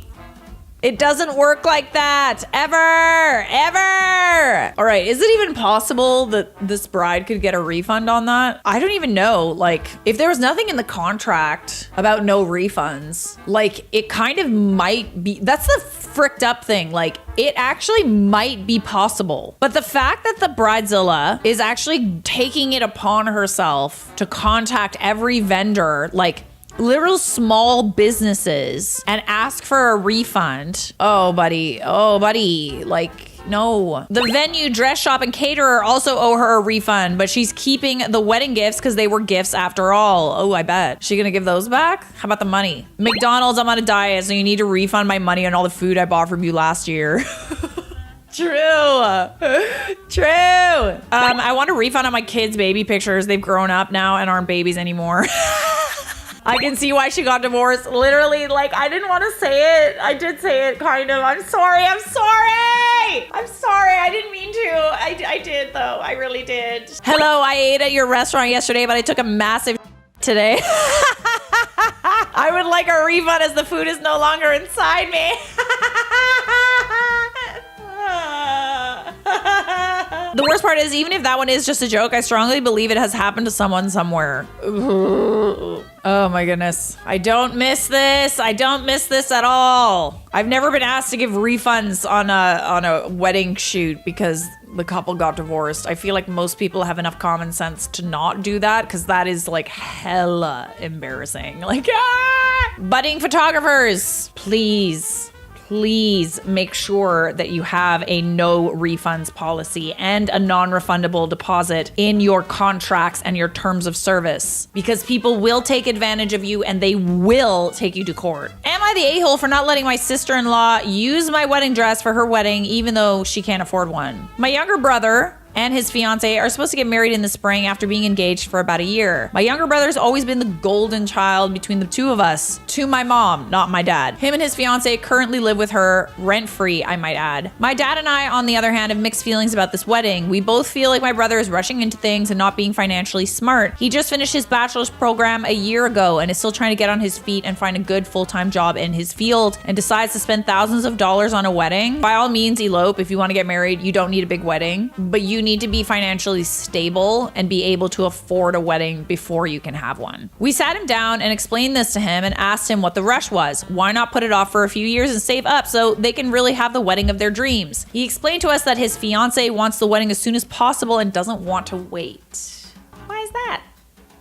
His fiance's family is pitching in a couple thousand for the wedding. My dad reluctantly is pitching in a couple thousand as well. All important later. A few nights ago, I'm eating dinner with my husband when I get a call from my future sister-in-law. Convo starts our normal, hey, how are you? Crappy weather we're having, etc., until she tells me she has a serious question to ask me. She asks if she can use my wedding dress. Oh my goodness. That I wore to my wedding just over a year ago. Never ever ask this. Like, okay, I understand wanting to wear your mother's wedding dress or maybe your grandmother's wedding dress, someone in your family, okay? Like, that's normal. Lots of people repurpose wedding dresses and update them. But this is weird. This is what I would call weird. She explains she can't afford one herself and she loves mine and that it would be her something borrowed. Oh, isn't that convenient? Uh-oh. I immediately shut her down and said, I'm sorry, but no, this is a $1,000 wedding dress we're talking about. And she would have to get it altered to fit her too. So there's no way. Oh, wow. Okay. Yeah. Wow. So she's essentially asking to just completely ruin your wedding dress and to wear it. We're not even close at all and barely talk. So like, WTF? I agree. That's so weird. She starts begging and even starts crying, going on and on about how she can't afford one. I told her I'm sorry, but no. Then she starts going on about how I'm not financially helping her and my brother paid for the wedding, so at least I can do is let her use my dress. No.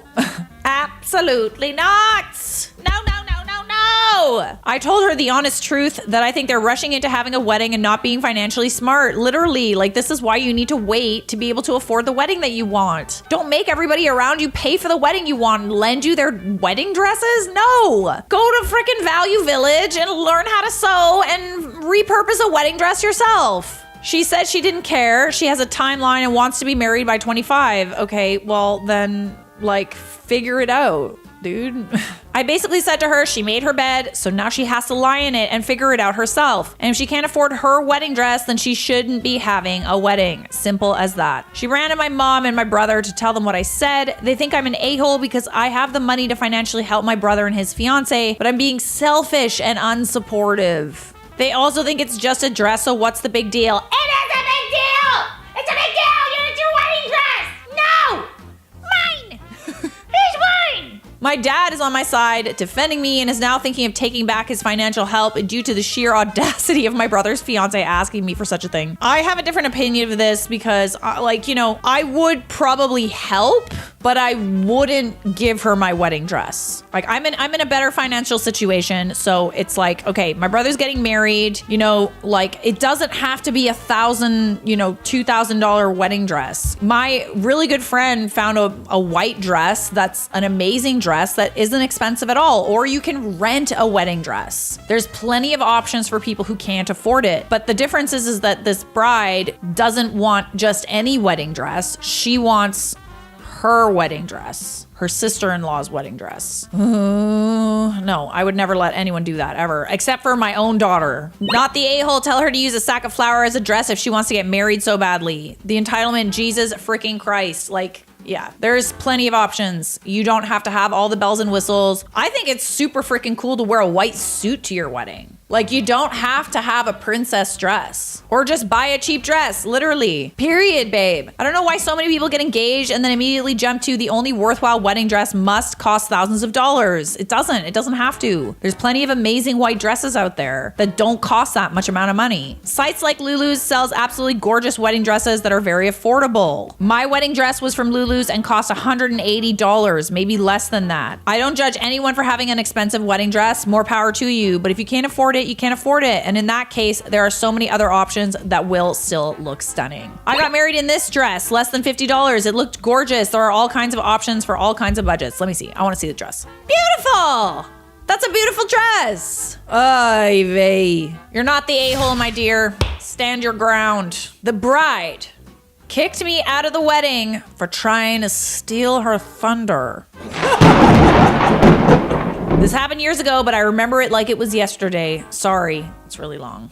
Before freshman year of college, I decided to move in with two of my best friends, Nikki and Dan, who became engaged that summer. I was so excited for them because I'd been friends with them since middle school and we all worked together at the same store. So her and Dan had decided early November to move their wedding up a year because they didn't want to wait and essentially had everything planned. When they told me, I had mentioned how I was planning on moving out once they got married so they could have their privacy, which was the original deal when we moved in together. This is when things started to splinter. On the day we went to pick out the wedding dress and bridesmaids dresses, Nikki informed me that her other friend was going to be the maid of honor and that I would still be in the party and get to walk down the aisle with Dan's brother, who said she was way cuter than the best man anyway, so I was lucky. I was hurt at the time but understood because it was her wedding day and her final say. I ended up paying the deposit on all the dresses that day because the loan they took out wouldn't be deposited for a couple of weeks, and I had just come into some money from an inheritance. Funny how she totally was fine with you paying for things, but didn't consider you her maid of honor. At some point, I had asked her for the contact information of the other bridesmaids because they were all friends from her hometown, and I didn't know them at all. She asked me why. I told her because the bridesmaids sometimes plan the bridal shower and the bachelorette party, and I wanted to help out. She got upset and refused. I dropped the subject because I had to get to class. One night soon after, I was at a party at a friend's house and Nikki called me because she was mad about wedding stuff. I don't remember a lot about our conversation except she was mad at me and told me I was trying to steal her thunder by trying to plan events without her, meaning the bridal shower and the bachelorette party. No, that's not.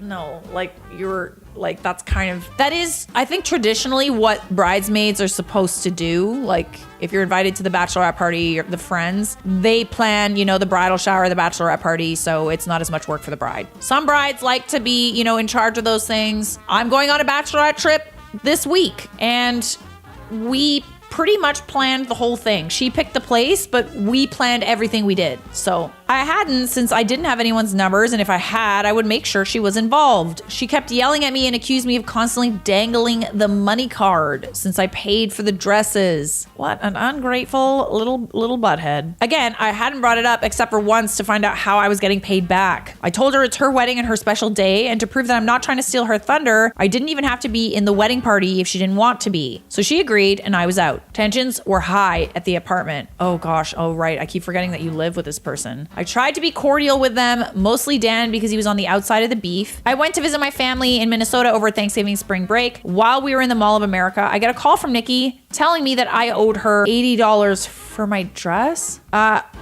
I'm not in the party anymore. I'm not paying for a dress I'm not gonna wear. She told me that was my problem.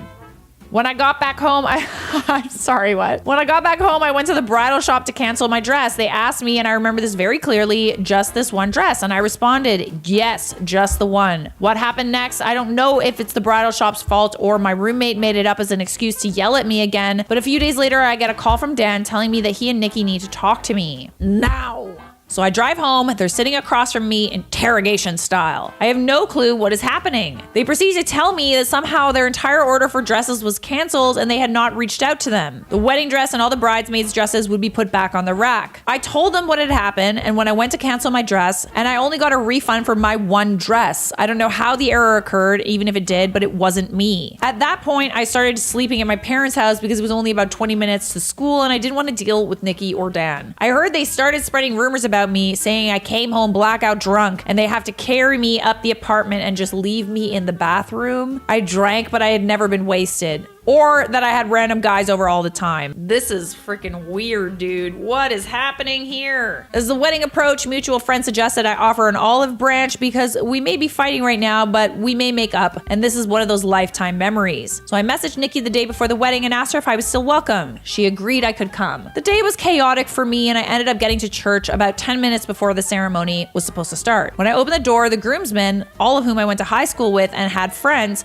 stopped me and told me that I wasn't welcome and asked me to leave. Bro, what is happening here? Are a bunch of children holding a wedding? Like literally, what is happening? Apparently Dan and Nikki thought I was gonna try something to ruin their wedding, then why were you invited? Honestly, I suffer from too much guilt and anxiety to do something that cruel. I wish I was that petty. I'm only petty enough to post this story to Reddit.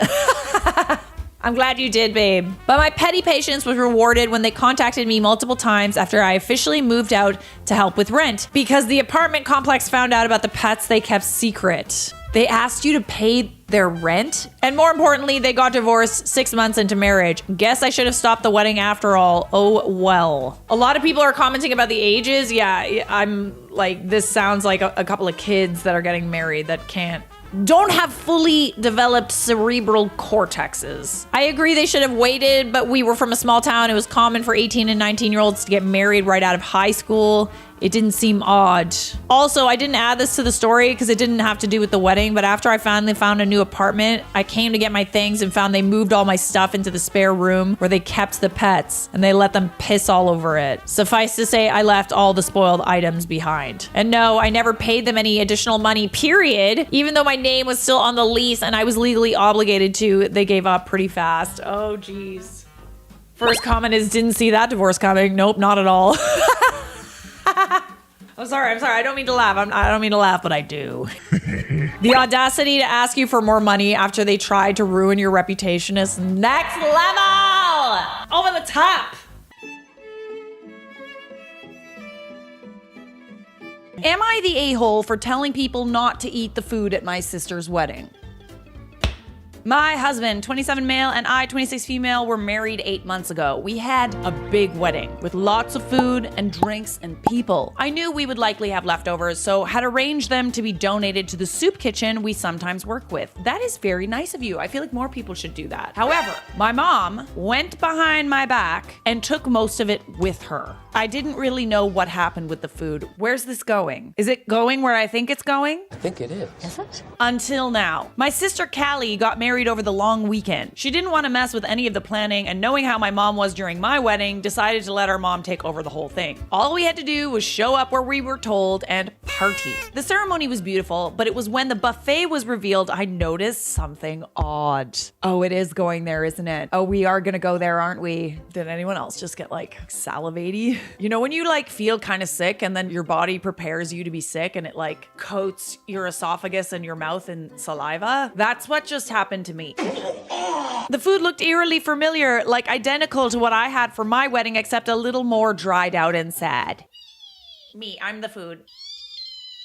That's my impression. Pretty good though, right? No, that was awful. I hate it when you make noises, Charlotte. You don't have an accent. Stop pretending you have an accent. You're sounding a lot like the people in my comments. Are you just my troll from now on? Yes. I'm bigger than you. And I also control you, by the way. You are nothing without me. You're just a plastic stick. Well, you're just an actress that nobody wanted to hire. All right, okay, you're gonna go in the drawer. Get me out of here. I don't think I will. I found an opening and went to ask my mom about it, where she happily told me she saved a fortune. You won't save a fortune when you get sued. That'll be a fortune.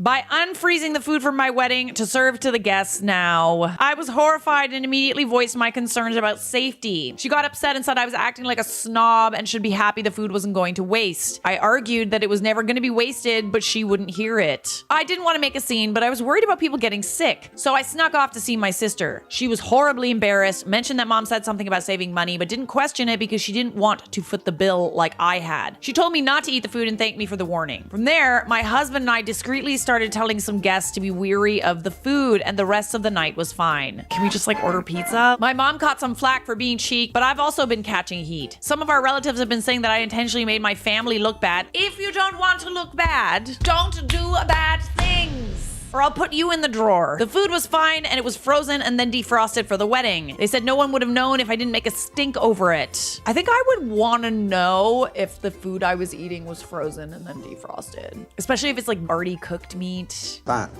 is disgusting. That food was probably sitting out at your wedding for a few hours, and like if it's not eaten that night, then like, I don't know, maybe it was safe. I'm not an expert. Would it have been safe? I'm curious to know how you guys feel about this. I don't know if I did anything wrong. I could use some help and would like to know if I should apologize. Am I the a-hole? Not the a-hole, OMG. It's not that it was stored frozen for 8 months. It's that it sat on a buffet table for God knows how long at your wedding, then your mother's car before it was frozen. This is not only tacky, but super dangerous. This is what I'm saying. It would be one thing if it was like uncooked meat, like you didn't get around to cooking it, you stored it in the freezer, but this was already out and probably like the microbes, the bacteria.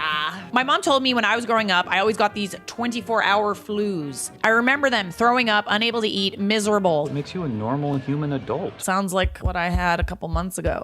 It wasn't until I grew up that I realized what it actually was: food poisoning. She poisoned me many times by serving expired, dented, damaged food. She leaves food out for extended times, reheats multiple times, whatever. If it saves 10 cents, it doesn't matter if it tastes off. Just scrape the fuzzy stuff off. Oh, not the fuzzies! The only time when it's okay to scrape the fuzzies off is like on cheese. Cheese. You know, just like cut around it. What am I admitting to exactly? No, you can do that, right? All right, you're not the a-hole, my dear. You should be happy that you saved your mom from a lot of potential lawsuits. It's totally possible to cut corners at a wedding and like find cheaper ways to have food. Like people can cook things. If there's only 50 people, you can make some casseroles or something. Get some pizza, some crowd pleasers, some tacos. Tacos are a good crowd pleaser. You don't need to unfreeze 8-month-old wedding food. I don't want to eat that. Fellow brides, my maid of honor has just announced that she is pregnant and she's due around my wedding day. Her and her husband have been trying for a while and I would like to feel happy for her, but I'm seriously considering kicking her out of the wedding. Oh God, you should. Ugh, pregnant women are just so selfish. I feel she has deliberately done this to take the attention away from me. I hate it when they do that. Why are there so many people that feel this way, honestly? Do Bridezillas just expect everybody around them to not consummate for like the entire year before their wedding? Stop being pregnant. You know what? I'm gonna start being pregnant even harder. The only problem is she's my sister, and my parents are telling me to postpone the wedding for her. I'm not postponing my day as we've had the venue booked since November 2022. Even my fiance's taking her side. Am I being dramatic? Can you get your deposit back? If you can't get the deposit back, I would say just go ahead with it. But if you can get the deposit back, just see if you can get a later date. Holy moly, please take the deposit for your wedding and invest in a therapist. It's gonna be a couple $1,000 to deal with that, I'm not gonna lie. It'll work out perfectly. I'm a maid of honor in my friend's wedding. She goes by her middle name, which is Rachel. My first name is Rachel. I'm honestly unsure how to answer. Like, ma'am, I'm not changing my name for your wedding. How could you do this to me? So we've been friends forever, right? Good. I just have one request for you as my maid of honor. Change your name, please. You know, it just keeps getting crazier. Just when I think that I've seen it all, I see something like this. There can only be one Rachel on my big day. I think I'm probably just gonna hang out in my room. Oh, you're hella delulu, eh? Is this a joke? Like, are we joking? Because that's really funny. That's a really funny joke. Do you find it usable? I hope it's a joke. For your sake, I hope it's a joke or you're going in the drawer. Oh, look who has escaped. Bottom, bottom. Bottom, bottom, bottom, bottom, bottom, bottom. There can only be one Bridezilla, and it's me. You're the OG, don't worry. So this was a wedding booked by the young lady in the back wiping a tear. The bride was on a low budget, and that's her best friend. She wanted to have quality photos of her special day. Well, the one on her phone is the husband's sister. She's on her phone the whole ceremony. Do I deliver these? My husband looked at me crazy when I said I was going to, but what do I do? Only deliver pictures of the groom's side? Doesn't seem fitting. Thoughts? That is just like, come on, man. After a certain point, being on your phone is straight up disrespectful. Like, you can't not look at your phone for 20 minutes to watch your brother get married. Personally, this is something to me that she's doing on purpose. And to answer your question, I would say you should deliver what you have so that the bride knows exactly what was going on. I would want to know if that was what's happening behind me. See if there's a way to Photoshop her out. I think that there probably is. Like, I could do a quick, let me just see. You can watch me live Photoshop.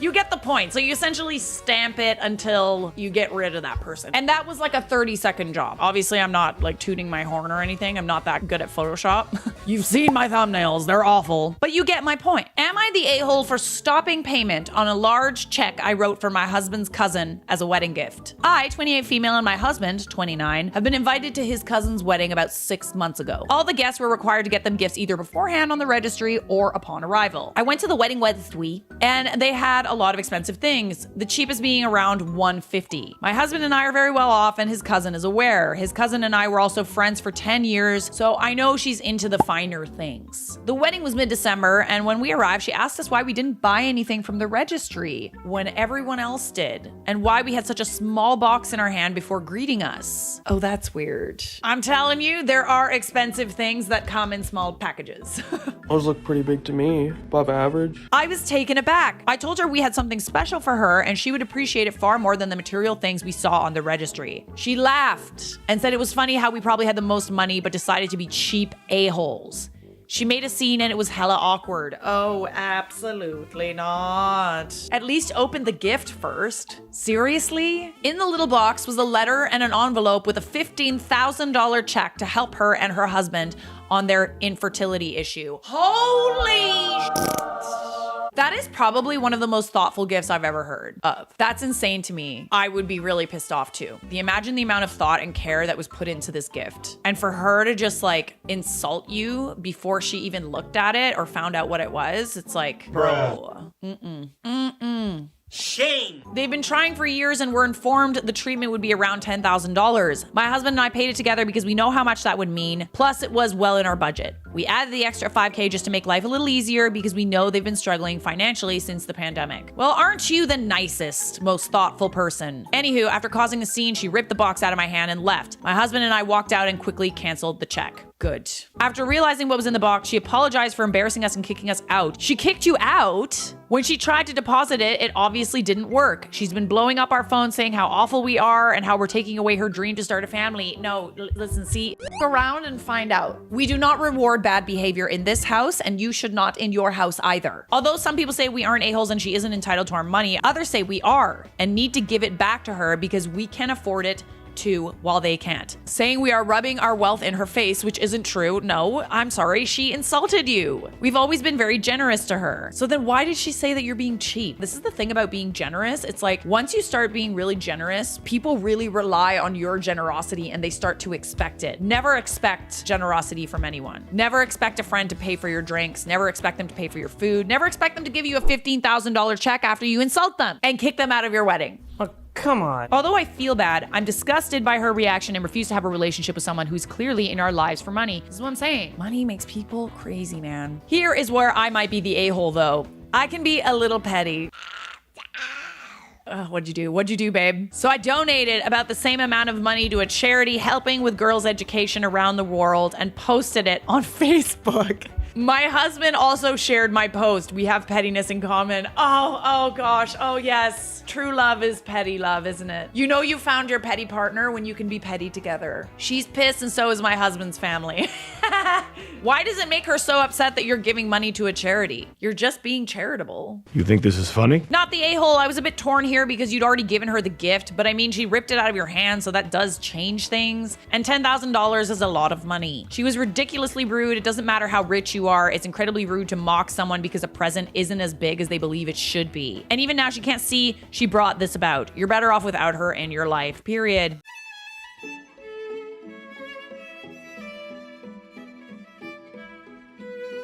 The Karen of all Bridezillas. I am a church organist in a large metropolitan area. Pre-COVID, I would play for approximately 50 weddings every year, with my career total being 488 weddings. It is safe to say I've seen my fair share of difficult brides, along with crazy mothers of the bride and a few downright train wrecks. But nothing, and I mean nothing, could have prepared me for this one. Buckling up, strap yourself in. Yes, good to go. The wedding was at a church where I'm employed as the full-time organist. The senior pastor was out of town for a family reunion that weekend, planned several years ago, and arranged for the pastor friend of his from another church in the area to be the officiant. Officiante. In French, if you will. Parlez-vous français, Charlotte? No, I do not. Sorry. That said, the bride's family are members of the church, and my understanding is that the mother of bride couldn't believe that the pastor would not cancel his plans to officiate at their wedding, but eventually let it go and moved on to bigger things. I feel like people have better things to do than worry about other people's weddings. It's just funny to me how people think that they're like literally the center of the universe the entire year that they're getting married. Like, people really do have the mentality of it's not just like one day that you get, it's the whole year. No, bestie, you get one day, maybe two with, you know, like a bachelorette or engagement party or whatever. As the organist, never go to the wedding rehearsal. However, church wedding coordinator had let me know that the bride was insisting that I be there. Do you get paid for this? Or are you just like, this is just something that you do out of the goodness of your heart? The coordinator let her know that there would be an additional fee for me to attend, okay, the rehearsal, and that I would only be there from 5 to 6 p.m. as I had another obligation that evening. Well, at least you're getting paid, babe. The bride said that would be fine, accepted the additional fee for my services at her rehearsal. Rehearsal day rolls around. I arrived at the church at 4:45 p.m. There were 3 cars in the parking lot, mine, the church wedding coordinator, and the one that I did not recognize. I walked through the sanctuary doors and noticed that there was a woman at the altar putting flowers and candles out. What? What happened? Where is everybody? Where is everybody? She was wearing a skin-tight, strapless dress, high heels, hair all blown out, and makeup so thick it probably would have taken a paint scraper to peel it off her. And a surgical bandage would have had more fabric than her dress did. As I walked to the organ, I stopped and said, "Hi, you must be the bride. I'm..." and I'm the organist. She stopped what she was doing, looked at me and said, quote, "Are you freaking kidding me? I'm the mother of the bride, and I go to church here. I know who you are." Okay, settle down, I feel like that's a compliment, like you saying that she looks like, you know, she's getting married, she's young and getting married. I don't know, hold your horses there, mother. Relax. I was so taken by surprise at her Christian greeting. Yeah, it's not very Christian of you. We're in a church, okay? Ma'am, we are in a church. God is watching. Jesus, look, it's Jesus.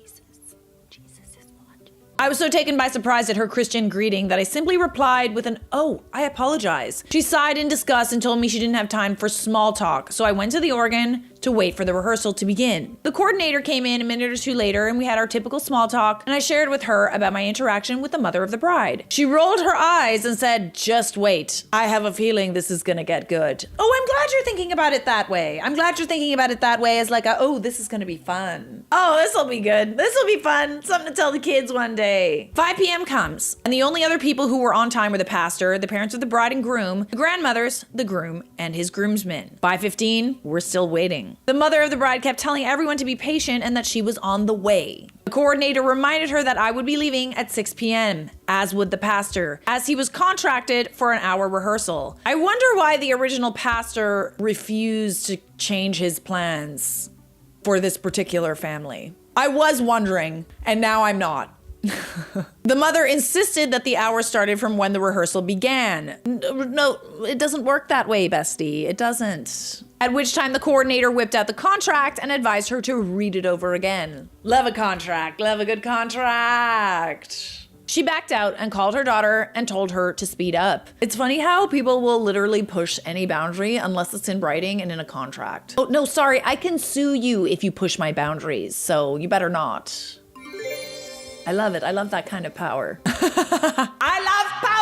A few minutes later, the bride and her bridal party arrived. The bride and her mother could have been identical twins. Also arriving with her was her wedding coordinator, who immediately started taking over. Now let me stop and say that this is a big no-no at the church. The requirement is that the church wedding coordinator deals with all the details relating to the service being held at the church. The contract states that they are welcome to use a wedding coordinator of their choosing to coordinate all other aspects of the wedding outside of the church ceremony. But the church has a full-time wedding coordinator who will take care of all of those details. The bride and her mother, had met with the church wedding coordinator on multiple occasions, so they were aware of this policy. The church wedding coordinator immediately stepped in and explained to the other coordinator that she would be assuming all responsibilities related to the coordination of the wedding at the church. There was a little back and forth between the two, but the other coordinator eventually backed down and said she would be glad to help in any way she could. Hey, you sit down.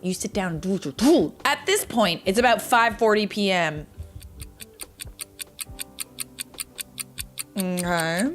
And we are just finally getting the rehearsal started. Coordinator got everyone lined up and in their places, and it was time to begin practicing the processional. An usher begins to bring the grandmother of the groom down the aisle, who is in a wheelchair. The bride immediately stops the seating and says the grandmother will not be seated during the processional because she refused to have her roll down the aisle in a wheelchair. So what did she expect her to do? She needed to walk down on the usher's arm, or she needed to be seated before the ceremony began. The groom did speak up and tell his fiancée that was not right. Good. So that was his grandmother, not hers. Yeah, I would take issue with that too. He wanted his grandmother seated during the seating of the family. The groom's mother also spoke up and said her mother would be seated just like the bride's grandmother would be seated, and the mother of the bride got involved. And let's just say there was a little argument taking place between the two mothers, the bride and the groom. Yes, and the clock is ticking. The pastor finally got involved and said, let's discuss this following the rehearsal, and we moved on. It came time for the wedding party to process in. Process? To process? I feel like it procession, right? Yes, okay. And the 12 bridesmaids and 12 groomsmen. The 4 flower girls and 2 ring bearers were in place without incident. I started the music for the bride and her father to enter. No enter. Okay. Now, I will say that the aisle in the church is very, very long. But at the same time, I could not figure out why it was taking the bride so long to make it to the front. As I look out, I notice it is because she's taking selfies of herself. Oh, sorry, let me just pause everything I'm doing and be late for my next engagement because you need to take a selfie. But first, let me take a selfie. There'll be plenty of selfies on the day of the wedding, my dear. Plenty of time for selfies on the day of the wedding. She and Daddy would take a few steps, stop, and she would snap a picture. Okay, no, this is not what a rehearsal is for. We do not snap pictures in the middle of a rehearsal. And this went on and on. She finally made it to the front, only to say that she wanted to practice the entire processional again. The pastor said no, she could practice it at the end of the rehearsal if needed, but we needed to move on. The bride raised a major hissy fit, as did her mother. So we did the whole thing a second time, minus the grandmother in the wheelchair. The second time took longer than the first. The same story. The bride took selfies all the way down the aisle. Is she gonna do that on the wedding day? You're not come on, just put the phone down, okay? That's why you get a photographer. Everybody's gonna be taking pictures of you. You don't need to take a selfie while you're walking down the aisle, you psycho. At this point, it is 5 minutes after 6, 5 minutes longer than I was supposed to be there. I turned the organ off, closed the lid, locked the organ, and got up to leave. The church wedding coordinator waved goodbye, and I told her I would see her tomorrow. The mother of the bride jumps out of her chair and comes charging at me and grabs my arm and asks me where I'm going. It is very clear to me why the pastor did not want to be here for this. I told her that the contract ended at 6 p.m. and I was going to another obligation that evening. She proceeds to tell me what an unprofessional person I am for leaving the rehearsal when it's not finished. And she would make sure that everyone in the church knew how I disrespected her daughter and her family at this special event. Something tells me that the church is aware that you disrespect everyone on a daily basis, so I don't think that will matter. I think you've got a reputation, honey. You are not to be believed at this point. She proceeded to tell me she would make sure the staff parish relations committee was aware of my rudeness and to not be surprised if I did not have a job next week. I looked at her, smiled, and did my nicest voice and said, that is a risk I'm willing to take. I will see you tomorrow. Through all of this craziness, I forgot there was a soloist who I was supposed to meet at the rehearsal. Yet in the hour I was there, he never showed up. The church wedding coordinator phoned me around 8 p.m. and simply said that I had left way too early because things got good and heated. It's like, girl, you should have stayed for this.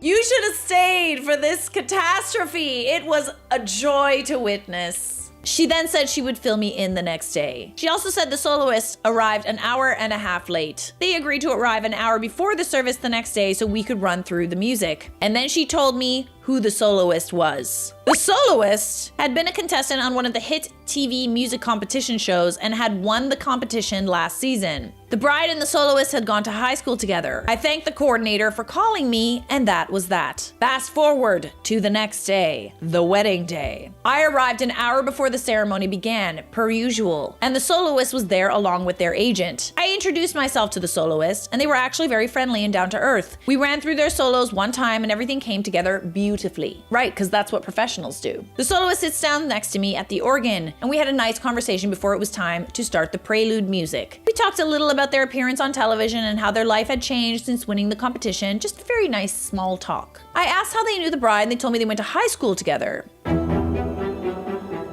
Oh. And then they said, I can't believe she asked me to sing at her wedding because she was the biggest bitch to me throughout elementary school, middle school, and high school. Why did you agree, bestie? Why did you say yes? Tell me you're gonna f that up on purpose. You're gonna start singing like, what could she start singing in the middle of it? Like, what would be the perfect thing? Like a funeral procession or something. Plus, they were next door neighbors for 10 years. The bride and her mother had apparently bullied the soloist and their family the entire time they were neighbors. I asked the soloist why they agreed to sing at their wedding after all of the drama that had gone down between the two of them, and their response was simple. I'm getting paid. I can play nice with her for the right amount of money. Oh, okay, yes, boss bitch. Love a queen. I don't know if I would ever do that for, like, I don't know. I feel like, yeah. It depends on the amount of money, to be honest.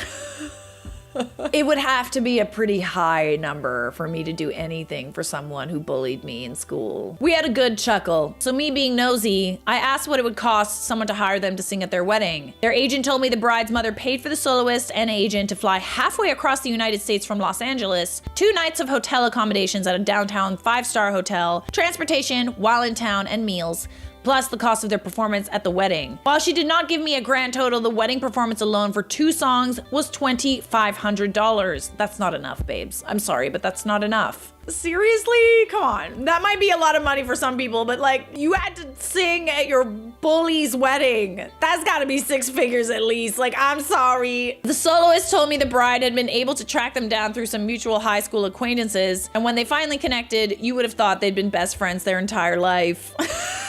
It's so funny. I feel like you could have asked for more, honestly. Like, that's not enough. No way. It's wedding time. The ceremony began on time. Grandmother actually came down the aisle in her wheelchair, and the bride made her entrance with no selfies taken on her way down the aisle. Her father handed her off to her future husband, and they moved into the altar area for the ceremony. As the service moved forward, the soloist leaned to me and said, "Is it me, or is her cell phone sticking out of the top of her dress?" Actually, put it down! Put it on airplane mode, girl! You're getting married! Who could you possibly need to be connecting to that isn't at your wedding right now? Why, yes it was. She packed her cell phone into her bra. Here's the bride, dolled up to the hills, looking as if it had taken her days to get her hair and makeup done just right. Gorgeous and obviously very expensive dress, and her cell phone stuck between her 2 boobs. Lord almighty, that's just comical. I couldn't help but laugh because the photographer is taking pictures of this the entire time, and I'm not sure the bride realized that you could see her phone, but I am sure they made for some beautiful wedding portraits. Wow. Wow. Well, I feel like she'll learn her lesson. Even if it was stuffed all the way down, you still have like a square right here, you know? There's only so much Photoshop can fix. The ceremony concluded, the bride and groom started to walk out, and it was a repeat of the night before. She whipped out that cell phone and started taking selfies all the way down the aisle. Oh God, have some decorum, please. We are in church. Look. That is Jesus. I can't do it anymore. It was ridiculous. The bridal party exited, and then it was time for the parents of the bride and groom to leave. The groom's parents exited without incidents. The bride's parents started walking down the aisle, and the bride's mother starts taking selfies just like her daughter. Can you guys help me pick a filter? Lord. A few steps down, and she would take a picture, a few more steps, another picture. After about 3 starts and stops, her husband just kept going down the aisle without her! She was anything but happy about it. She charges after him in the aisle to catch up, only to have the heel of her shoe snap. Oh no, oh, how horrible. And she just about took a nosedive straight into the floor. She caught herself and managed to get out of the sanctuary without a broken nose. After the guests had left, the bridal party returned to the sanctuary for some photos. I'm packing up my things to leave, and the soloist agent approached the bride and told her she needed to delete the video on her phone of the soloist performance, or she risked legal action, because the contract she signed clearly stated there would be no video taken of this performance. Oh my. I've never heard of like someone having to bring up contracts so many times. Like, are these people just signing documents without actually reading them? The bride immediately turned into a bridezilla and began to argue with the agent, telling her to butt out and the wedding was over and there was nothing she could do about it. I don't know about that. So wait, you got paid by your bully and now you get to sue your bully? Bestie, I love this for you. While I was ready to leave and go home, I started to pack my things up even slower because I didn't want to miss anything. This argument went on for a good 5 minutes, but finally the bride gave in, pulled her cell phone out of her bra, and deleted the video. The agent then told her to make sure she deleted the video out of her delete folder, and she was not leaving until she saw her do it. The bride gave in, showed her phone to the agent, and I guess all was good from there. The soloist and I walked out together, and as we were walking out, I waved goodbye to the bride, and she actually had the nerve to flip us both off. Oh dear. At that point, the visiting pastor said, "I'm done." He looked at the groom and said, "Please know that I will be praying for you." And he walked out. I went home with a good story to tell, but it doesn't end there. The next week at our staff meeting, we were telling the pastor all about the nightmare wedding. He'd already heard about it from his pastor friend, but said he really thought we were pulling a big joke on him. That was until a few days later when the mother of the bride came in demanding that the church refund all of the ceremony fees, sanctuary rental, housekeeping, security, organist, coordinator, and pastor fees, because we had been such unprofessional assholes throughout the entire weekend of the wedding. Sorry, can I get a refund just for you ruining my day? Imagine if you could do that. The pastor told her that would not be happening and that from his understanding, the a-holes were her and her daughter. She left after telling him we would be hearing from her attorney. Fast forward 6 months, the pastor called me and the wedding coordinator into his office one afternoon. He shared that the bride's father had come in that morning, wanting to apologize for the entire show of a wedding and how embarrassed he was about everything and how it played out. He told the pastor that he wanted to stand up and shut the whole thing down after the first meltdown in the rehearsal, but he knew that there would be hell to pay if he didn't play along. He then proceeded to share that the bride and groom had already separated. Big surprise! Oh, there's a big surprise! My flabbers are gasted! Who could have predicted that? You know, apparently, if you are an awful person to other people, they don't want to be in your life. Shocker. Wow. The groom, who is apparently a very nice young man, woke up and realized he made a huge mistake. He had married a Karen. He said that his daughter returned home one day to find that he packed his bags and left. He then told the pastor that he'd also filed for divorce from his wife. Oh goody. Oh, I love that for him. Oh goody, these nice men. Get far and far, far away. I can't believe he came to apologize to the church on their behalf. He told the pastor not to worry about hearing from her attorney for a refund for the wedding fees because not a day goes by that she doesn't threaten someone with the wrath of her attorney, who does not exist.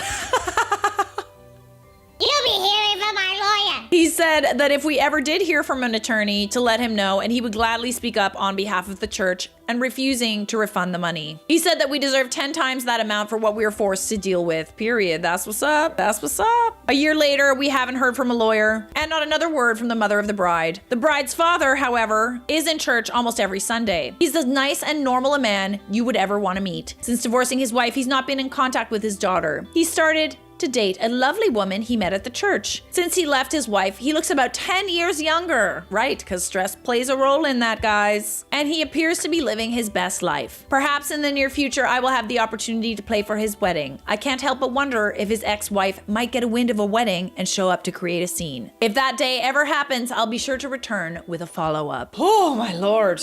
That was a lot.